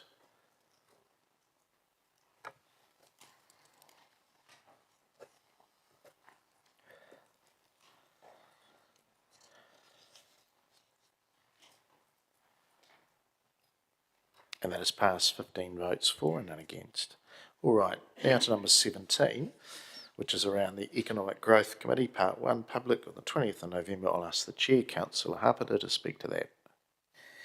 I'll ask that you will vote for the Economic Growth Committee recommendations from the 20th of November 2024. Okay, and seconded by the Deputy, Councillor Wood. Any matters arising? There being none, we will look to vote, please.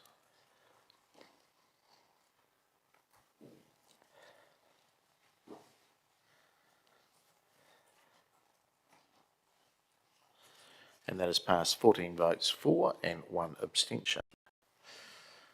Okay, we move through to number 18, which is the Culture and Sport Committee, in Part 1 public, 27th of November 2024, and I'll ask the Chair, Councillor Bowen, to speak to that. Thank you, Mr Mayor. Before moving these recommendations, I just want to amend, I think, 4724 Part 2, which refers to a referral to the annual budget 24-25. I think that should be 25-26. Hold on, we're just getting that checked. You're correct. Thank you. And that will need a consequential amendment into the annual budget papers. Thank you. So having made that amendment, I'd like to present the recommendations from Part 1 Public Culture and Sport Committee from 27th November for adoption, please. And look for a seconder. Thank you to the Deputy Chair, Councillor Meehan. Any matters arising? Councillor Naylor. Could I just ask for 4724 for 1 and 2 to be separated, please? So that 2 is taken separately. Thanks.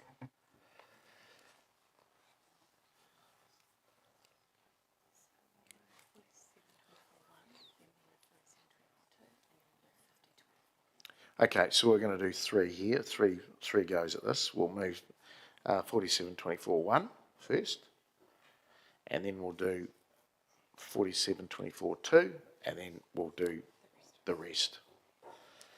Okay, so we'll just do 4724, please.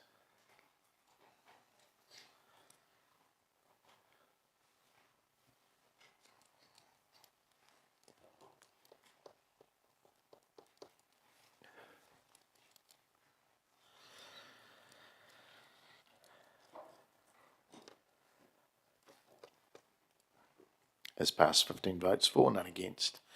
Right, we will go now to number 2. And I will ask you to vote just on number 2 only.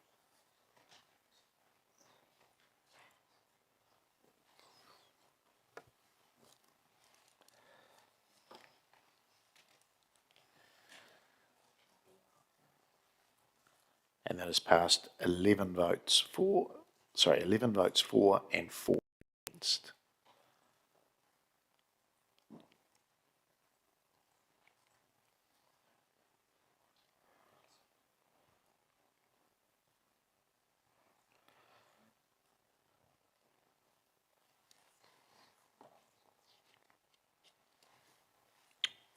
All right.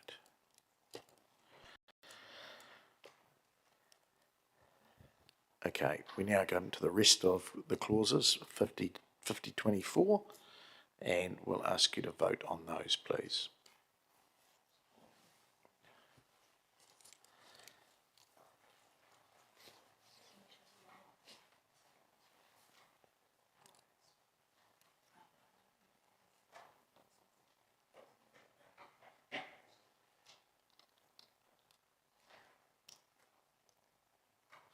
And that's passed 15 votes for and none against.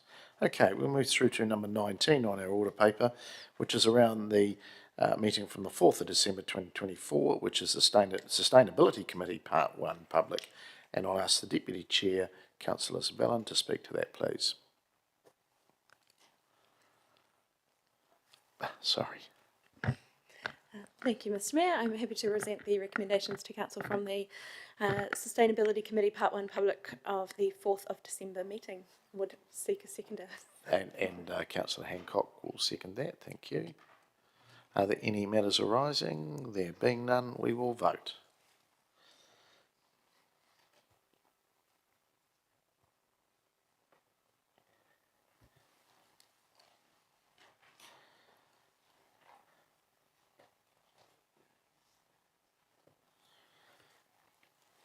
And that has passed 14 votes for and 1 abstention.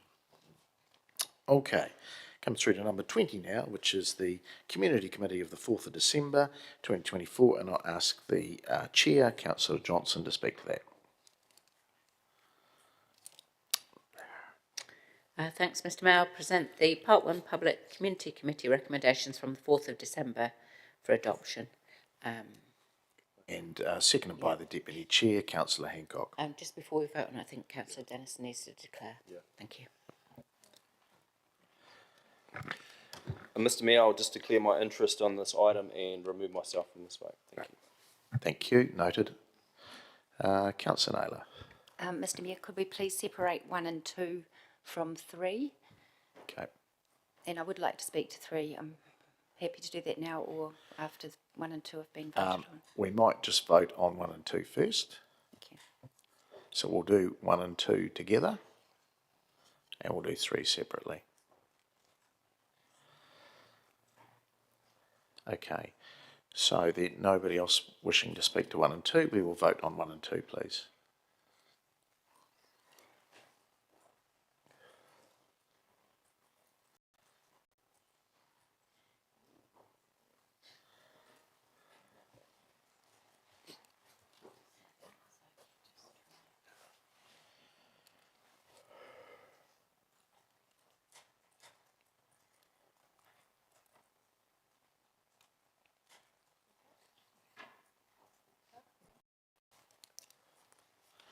And that has passed 13 votes for with 1 abstention. Okay, we'll now go to number 3 and Councillor Naylor. Thank you, Mr Mayor. I will be supporting recommendation 3 and I would like to speak to an alternate if this recommendation fails. The alternate is the option B that was outlined in the papers that came to the Community Committee. It reads that Council rescind Resolution 66.24 and lift both the Summerhays Street redevelopment partnership models and Summerhays Street redevelopment expressions of interest feedback of 1st of May 2024 off the table in order to progress the Summerhays Street project while an investigation of social housing delivery models, Workstream A, is undertaken.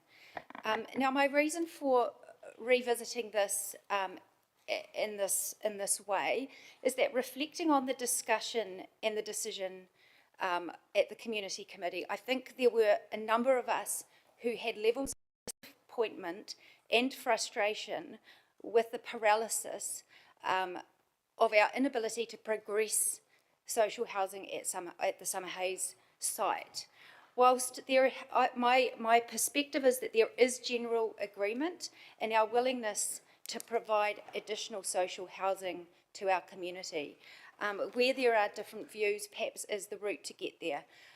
When this was put on the table back in May, I believe that it may be possible that those who supported putting it on the table may have had a view that that could be looked at in the near future. However, the timelines that were outlined in the Community Community Committee paper outlined that Workstream A will take some years to complete.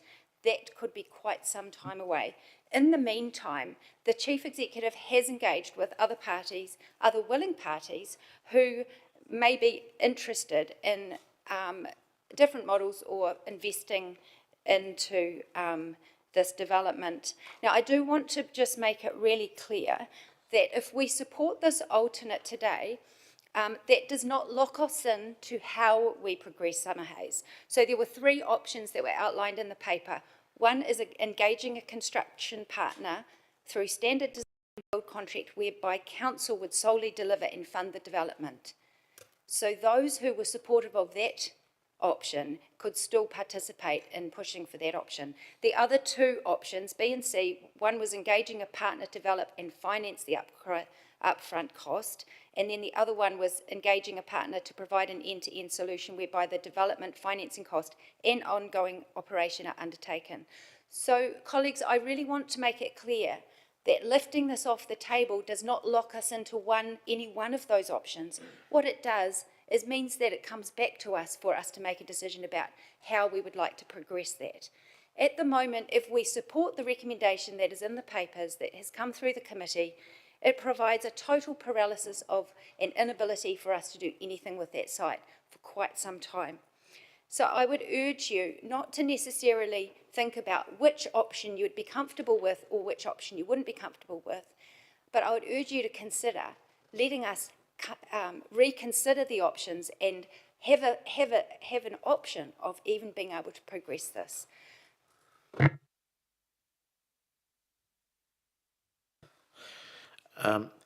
Could I just ask the officers, I was quite shocked at the timeline myself when I didn't actually hear it myself, but when people were saying to me, you realise that's 3 years. My understanding of the Act is that could be massively sped up if it was a separate consultation process. Am I correct in that? I mean, there'll still be a bit of work, but doesn't need to be 3 years. It could be a year. Yeah, through you, Mr. Mayor. I think the part of the process that, for want of a better term, sucked up a chunk of time was if the council wanted to make a different decision about the ownership and delivery of social housing, that could only be made through an LTP. So there would need to be an LTP amendment or an LTP consultation if there was a change in the ownership delivery model for social housing. So that's we accept we can, that front end piece of the work, the analysis, we'll get through that as quickly as we can. But if we go down a substantially different delivery path, then it's LTP amendment or consultation, and the Act's pretty clear on that. Yeah, but that can be. We don't have to wait 3 years for that. You can initiate an LTP amendment at any time. Yeah, cool. Okay, that's what I was trying to get across. All right, Councillor Johnson. At the risk of reenacting the debate from the Community Committee, I think that it's wise that any decision we make about models of delivery for social housing encompass all of the social housing that we deliver on.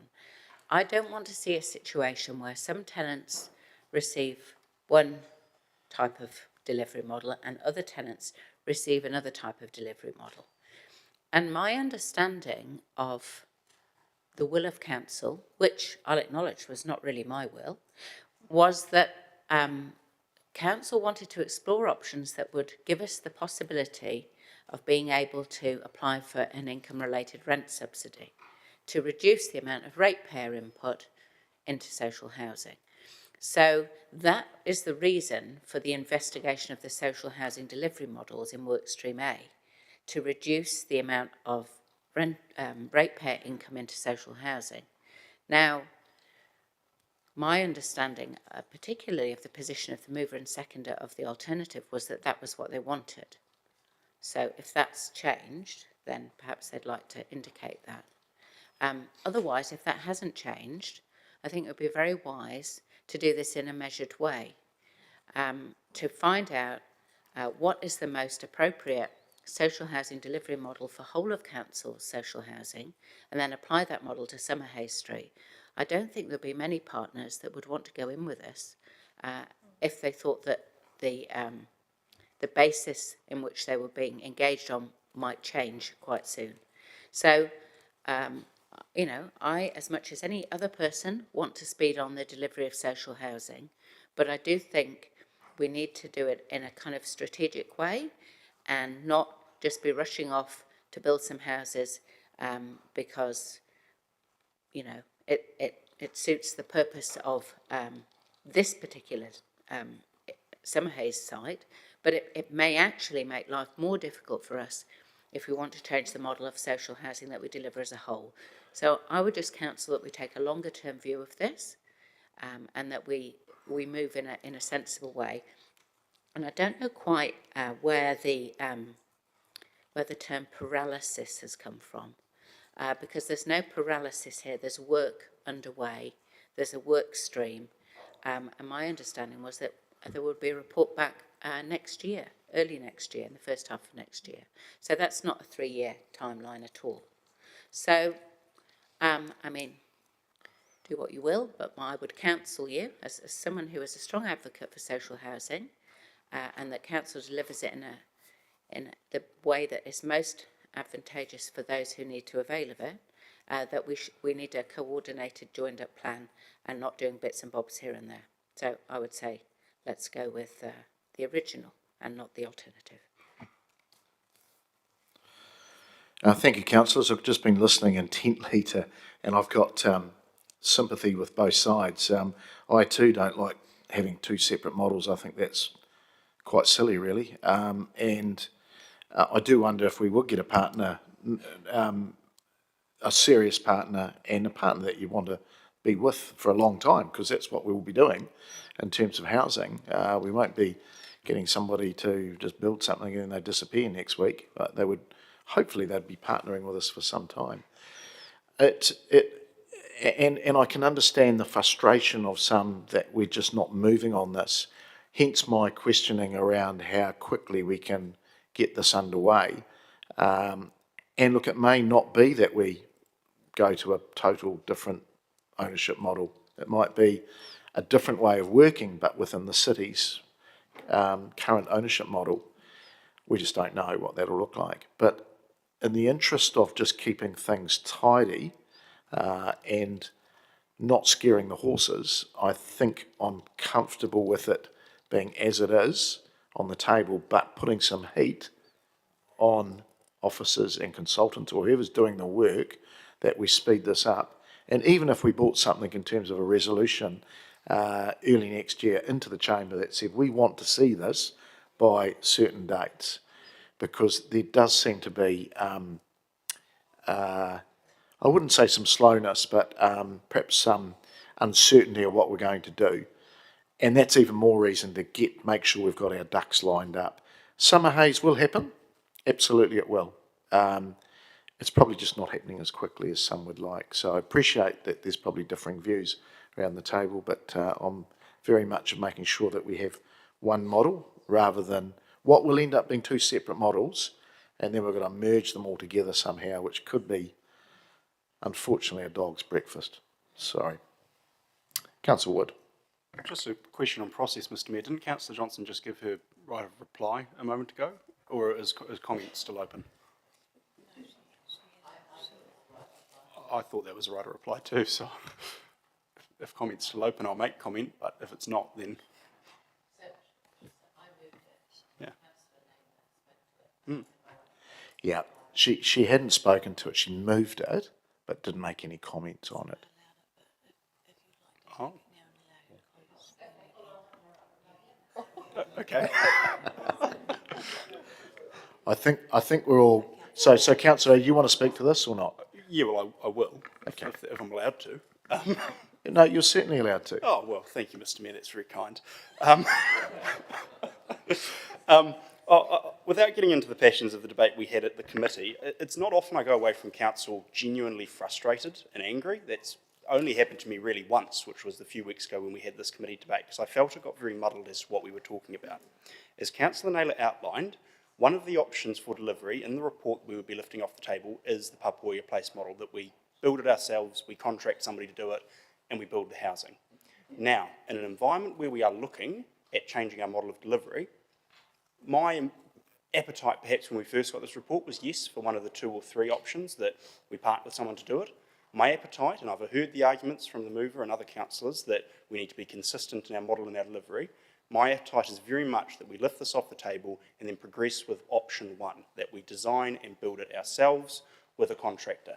And the reason for that means is that there will be nobody living in Summerhays. If we made the decision today, there will be nobody living there for 2 to 3 years, if not longer.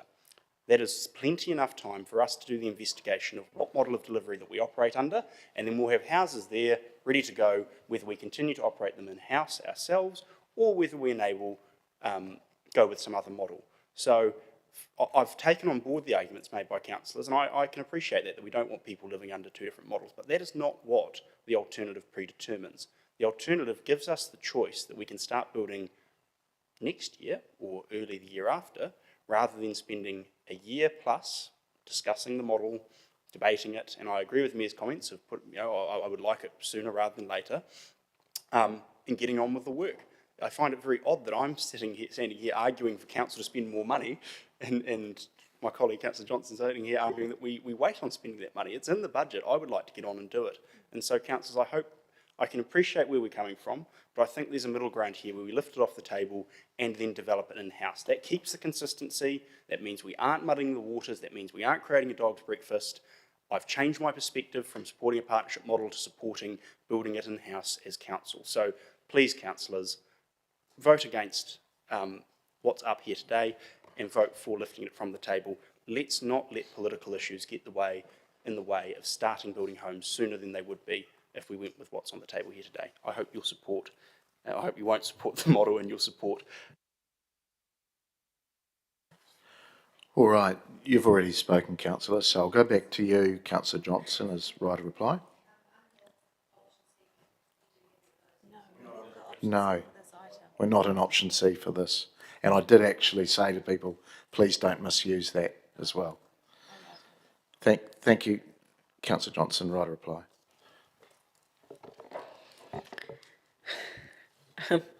It's a bit frustrating because when this paper originally came to us, whilst I would have been happy to build it ourselves and carry on with the same model and not change anything, it was the councillors opposite that wanted a different model. And what I'm nervous about now is if we lift it off the table, where's the guarantee that people would vote for us building it ourselves? I don't think there's any guarantee.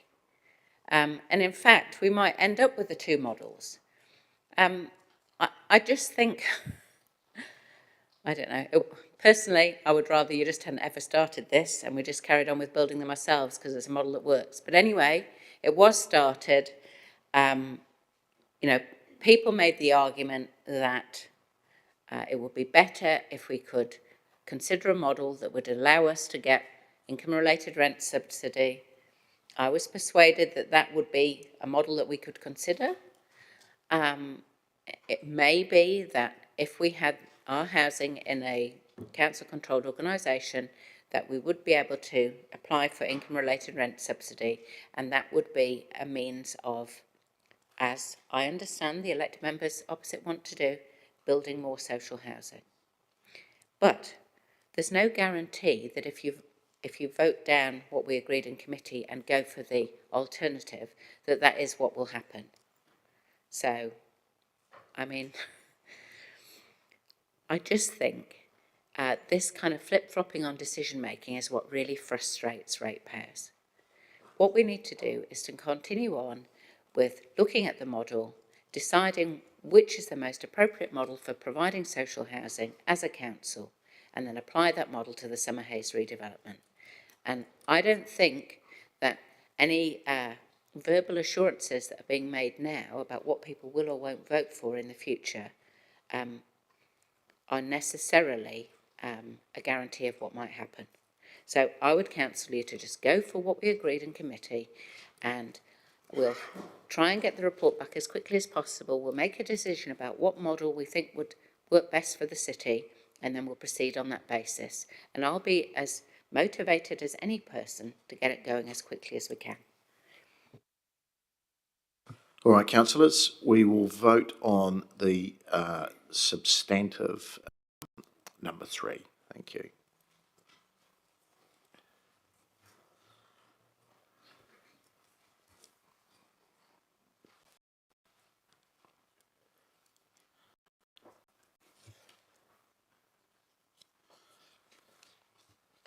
And that is passed. 9 votes for, 5 against.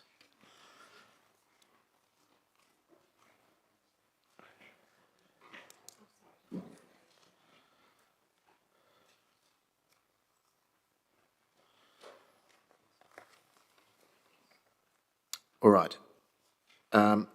We'll hold number 11 because it's the main course, and we'll just jump to number 13, which is the Palmerston North Quarterly Economic Update, and I'll invite Stacey Andrews, our city economist, to go through that with us. Stacey. Page 209 of your papers. I just will need to connect my computer. Sorry. Has it fallen down, has it? Apologies. That's where it is. Thank you.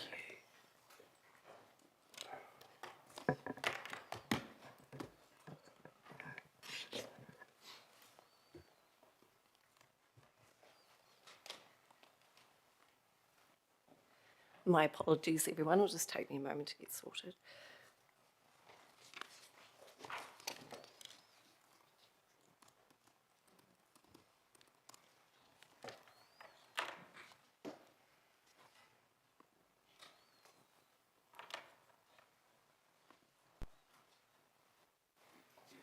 So this is on my screen, so I'm just waiting for it to come through to yours. Are necessarily a guarantee of what might happen. So I would counsel you to just go for what we agreed in committee. Well, that was well done. My apologies. It may have been through my computer because I was listening to the council meeting. I was working. My apologies for that. Over to you, Stacey, perhaps without the interlude. Kia ora tātou, Stacey Andrews, City Economist, Palmerston North City Council. Thank you for the opportunity to present today. I know we've got a full agenda, so I've got a few slides for you just to cover the main points. Oh, goodness. Oh, dear. You need to mute, take off your sound. And that is passed, 9 vote. Oh, my goodness. You're still logged on, eh? You need to log off, Stacey. Otherwise, this will get repeated. It's going to come back round again.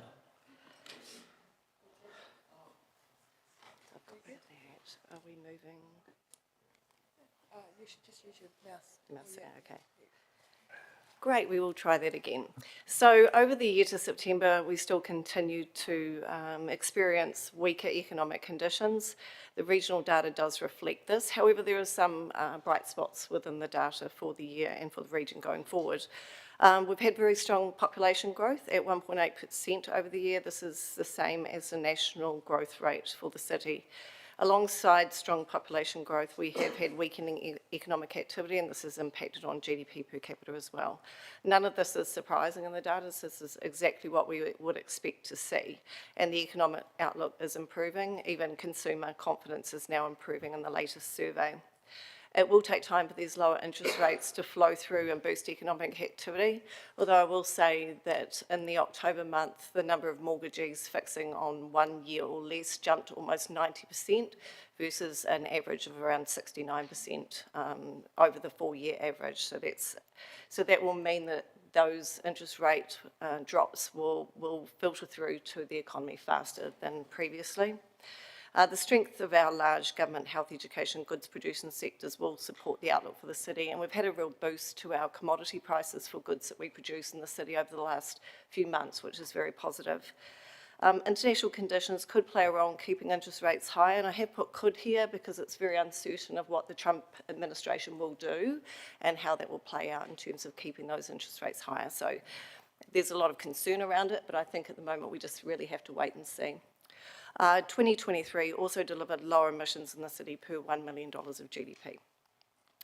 So inflation has fallen back into range. This is incredibly positive for New Zealand. So we're back at 2.2%, and goods that we're importing into the country have fallen by 1.6% over the year, with domestic inflation still relatively high at 4.9%.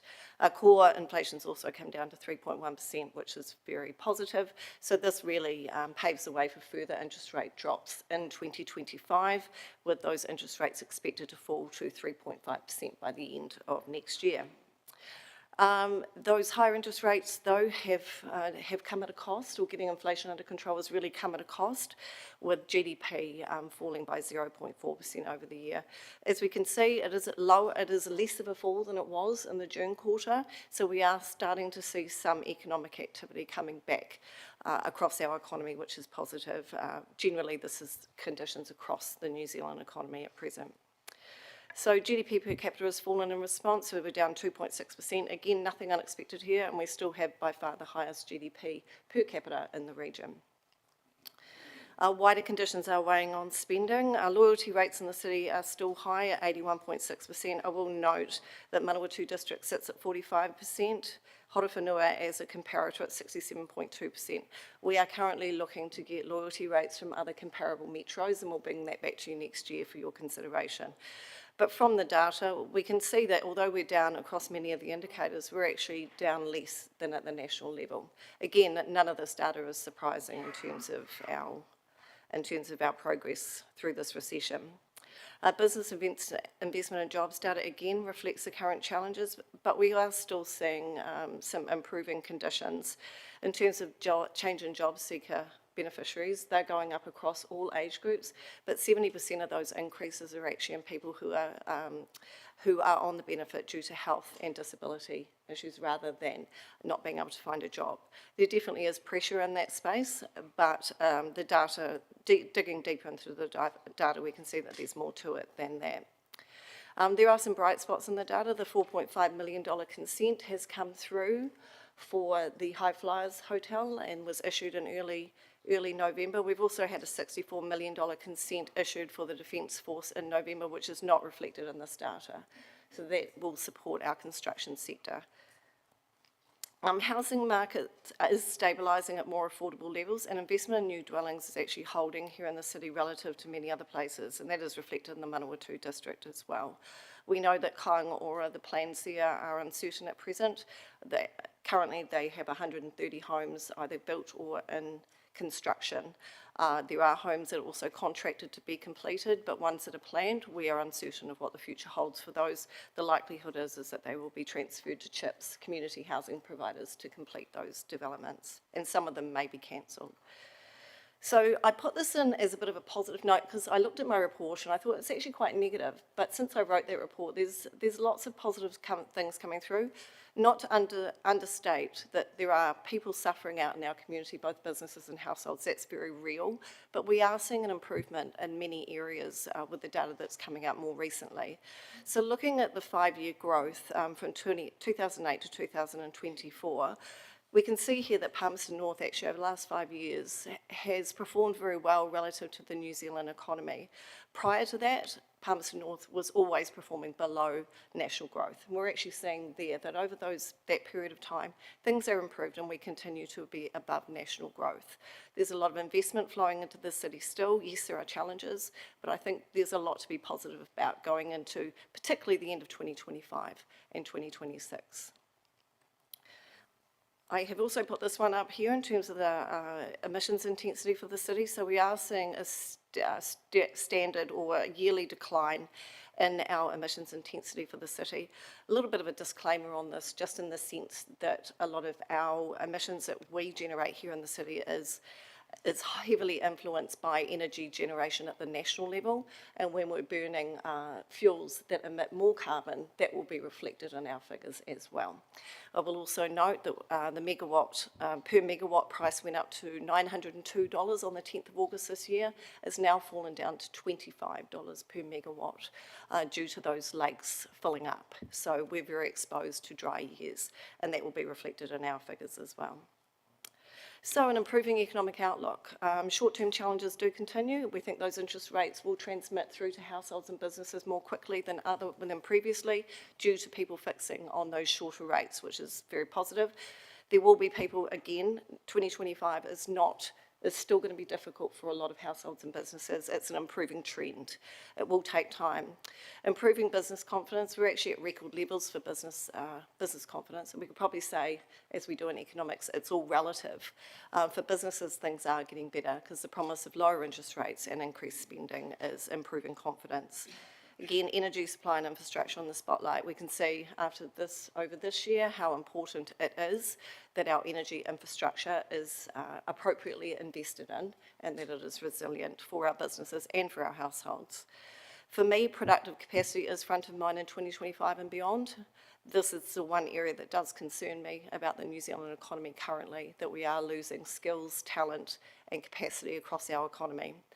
We will see what 2025 holds. And geopolitical conditions, both challenging as we know, but also supportive in other ways, with global demand for New Zealand products increasing and strong increases in commodity prices for our goods here in the region. So that is all from me. I know my report was very detailed, so happy to take questions on any aspects of the report. Thanks, Stacey. Councillor Naylor. Thanks, Stacey. My question relates to 3.19 that's on page 235 in terms of the indications of easing wage growth, and it's outlined there that LCI, or the labour cost index, has come down to 3.9% in the September quarter. It talks about expecting further easing of wage growth going into 24 and 25. Do you have any understanding of how much that could drop to in the coming year? There are RBNZ forecasts, Reserve Bank forecasts on wage pressure. I think the expectation is that they will normalise at around the 2%. We had very strong wage growth over the period where it was difficult to get staff, and employers were bidding up the price to attract staff, so that's coming off that period of time. But yes, it is expected that they will normalise. So normalised meaning 2%? Around about the 1.5% to 2%. Oh, yeah. Okay, thank you. Councillor Zabellan. Thanks, Mr Mayor. Thanks, Stacey. My questions are from paragraph 2.8 and 2.9, which was about the rental inflation, which you noted has been falling away. And I was curious, after sustained rises of sort of 4% to get a 0.4%, why do we think that's happening? Is that because there is more rental properties, or are there other things going on? We are seeing an increase in rental stock, which is positive. Some of the reasons why, I believe, is that capital gains are not being earned on properties, so more landlords are putting their properties out there to be rented to earn income on those properties. Also, rental prices are very sensitive to economic conditions. Landlords are far less likely to put up rental prices when there is concerns about job losses and income, so they're quite sensitive to that. Thank you. And my other question was just seeing that reduction of 93 to 27 of people on the housing register, and whether we know how much of this actually represents success, or how much of it is just sort of people being criteriaed off the list. Yeah, this is one thing that interests me as well. I was on a panel with Darlene Rastrick from MSD, and I spoke to her about this, and her view is that there are more landlords coming in to their offices to offer accommodation for people on emergency housing and transition, and she believes that there's quite a strong factor there of an increase in supply for these people for people in need to be housed. I was very pleased to hear that, because I was concerned that the change in criteria was masking a problem that still existed, and I'm sure there is still an element of that. It's just that there is also an improvement in conditions as well. Excellent. Thank you. That's really helpful. Thanks, Mr Mayor. Councillor Bowen. Thank you, Mr Mayor. Thanks for the report. It was just a quick follow-up on the loyalty rate, which you know I'm very interested in. And you said you were going to follow up with metros for comparison. Are you able to say who you would look to for comparison? In terms of the metros, yeah, we'd be looking at Hamilton, Dunedin, Rotorua, Auckland, Christchurch. I mean, Auckland's a difficult one because it's such a large retail market that it's likely to be contained in that area. But we'll take advice from Market View with regards to what's available. Great, look forward to seeing that come through. Thanks, Stacey. If you have any suggestions, please let me know. Well, just on that, Stacey, I think that, and you and I have spoken around that core cities work, and whether that can be factored into it. That we used to get that report a number of years ago, and it was really, really helpful to understand where we were and what was going well, perhaps what was needing improving on. So yeah, I don't know if that can be worked on. Sorry, that's more of a comment. Councillor Harper. Thank you, Stacey. Just looking at page 234, number 3.11, looking at the non-residential consents down 31%. Just wondered if you could expand on that a little bit more. Absolutely. So we had very high levels of education and healthcare investment over the previous year, and when that flowed through, therefore was consented over a year previously, then that dropped our levels down substantially. So those two additional consents I mentioned before, the $4.5 million for the high flyers and the $62 million for the Defence Force, are not included in that data. They came through, they were issued in November, so that's going to push it right back up again. So would you say this is to do with any other work going out of our district, though, going to other districts? We don't have any certainty yet on what the investment plans are at Mid-Central. There was quite a large budget there planned for works, and as far as we know, that is still going to go ahead. It's more of a timing thing with the large commercial projects. There can be quite a bit of volatility year by year because they do take a long time to plan and get consented. So I don't believe it's to do with that. What we are seeing is an increase in development of commercial investment and also industrial, in particular warehousing in the city. Construction is down across the board, and this flows on from that construction being down. Would you agree?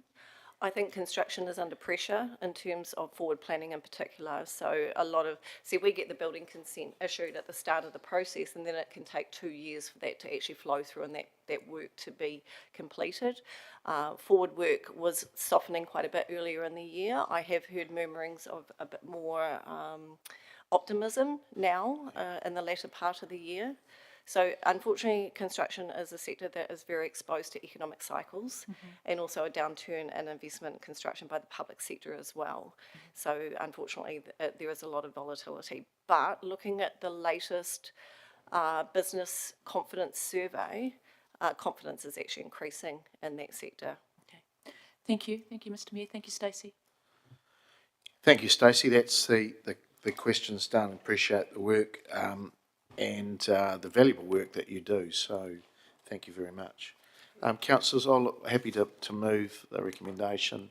The Council received the Palmerston Quarterly Update December 24, including the City's Economic Growth Indicators December 24, Attachment 1, and our Palmerston Quarterly Economic Card Spending Report September 24, Attachment 2, presented today on the 11th of December 24.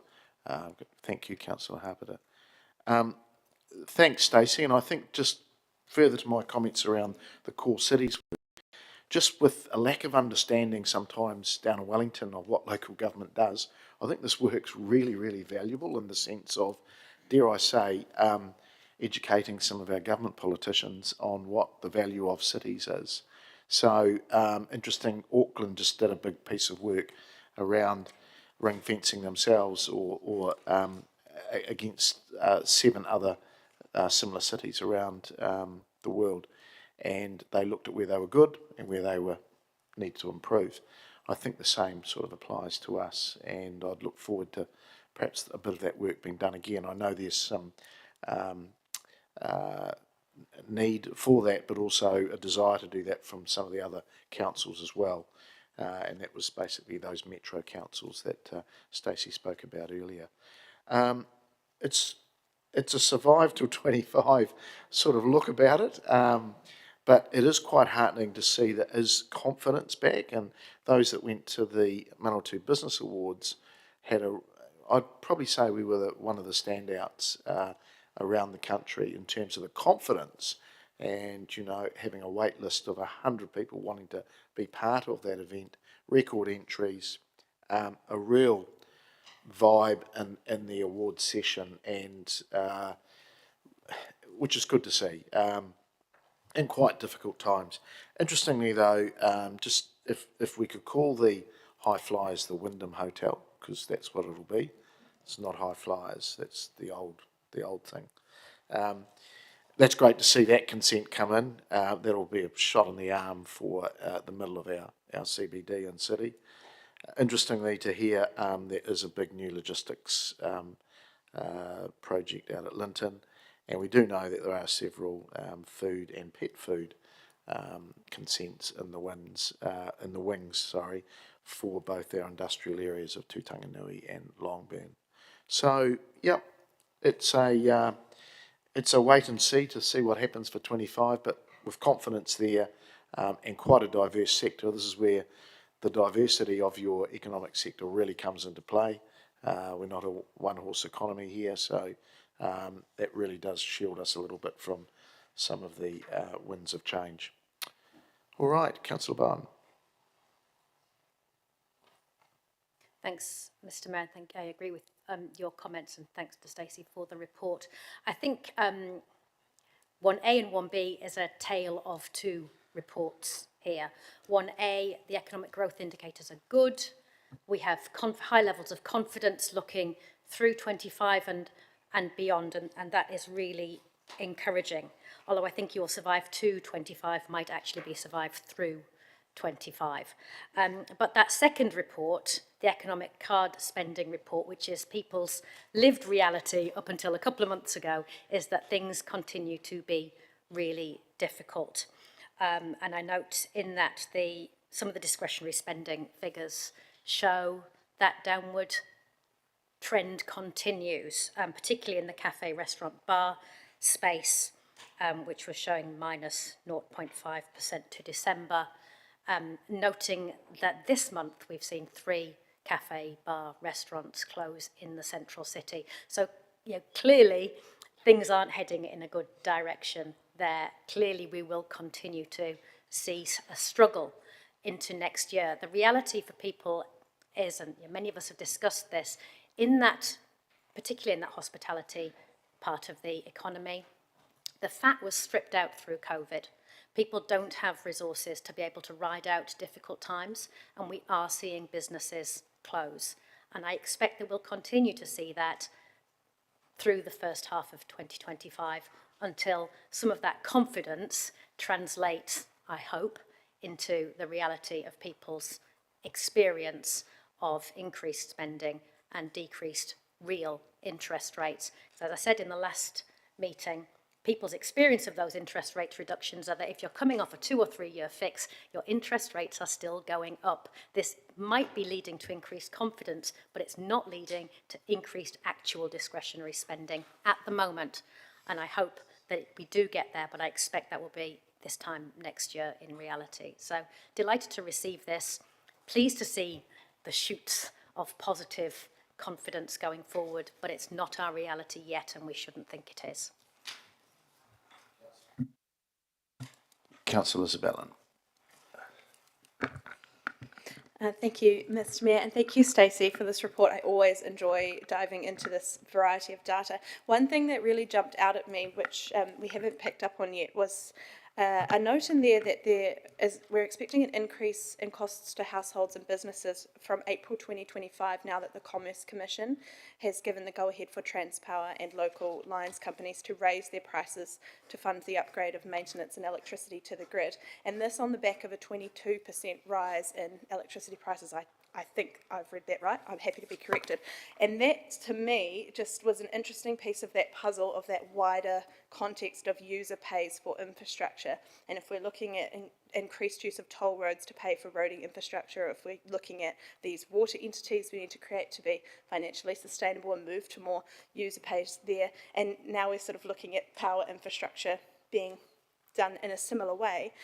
Meanwhile, we're still paying these taxes and levies and rates and all sorts, and it just seems to me to indicate that these are just woefully insufficient to meet the cost of doing that work. So in light of Councillor Bowen's worries and concerns for our community and the affordability of this going forward, this was just another piece of that puzzle that jumped out at that and goes to me is saying that the costs for our community aren't going down, they're going up, because we're all of us trying to find different ways of paying for infrastructure, but we're all of us paying for it at the end of the day.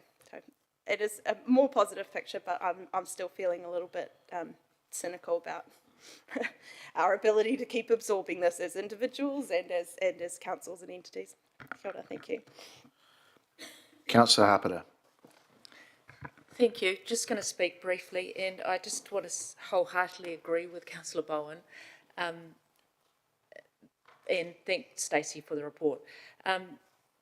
Businesses are really suffering, and many businesses, you might think, are happy about the way things are, but actually it is really tough out there. It's not as easy as you think it is, and some of them are really considering about whether they should be staying open. So I don't think it's as good as what you think it is out there.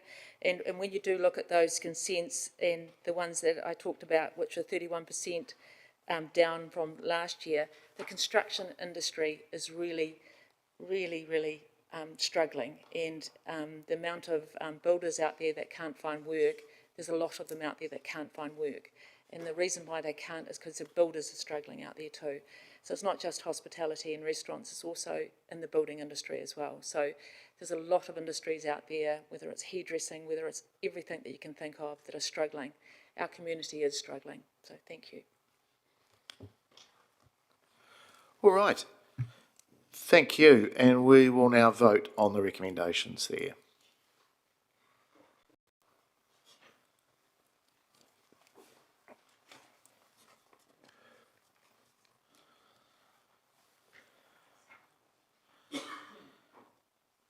And that is passed, 15 votes for and none against. Councillors, I think that's time just to have a break. So we'll be back into the chamber at 25 to 2 and enjoy your lunch.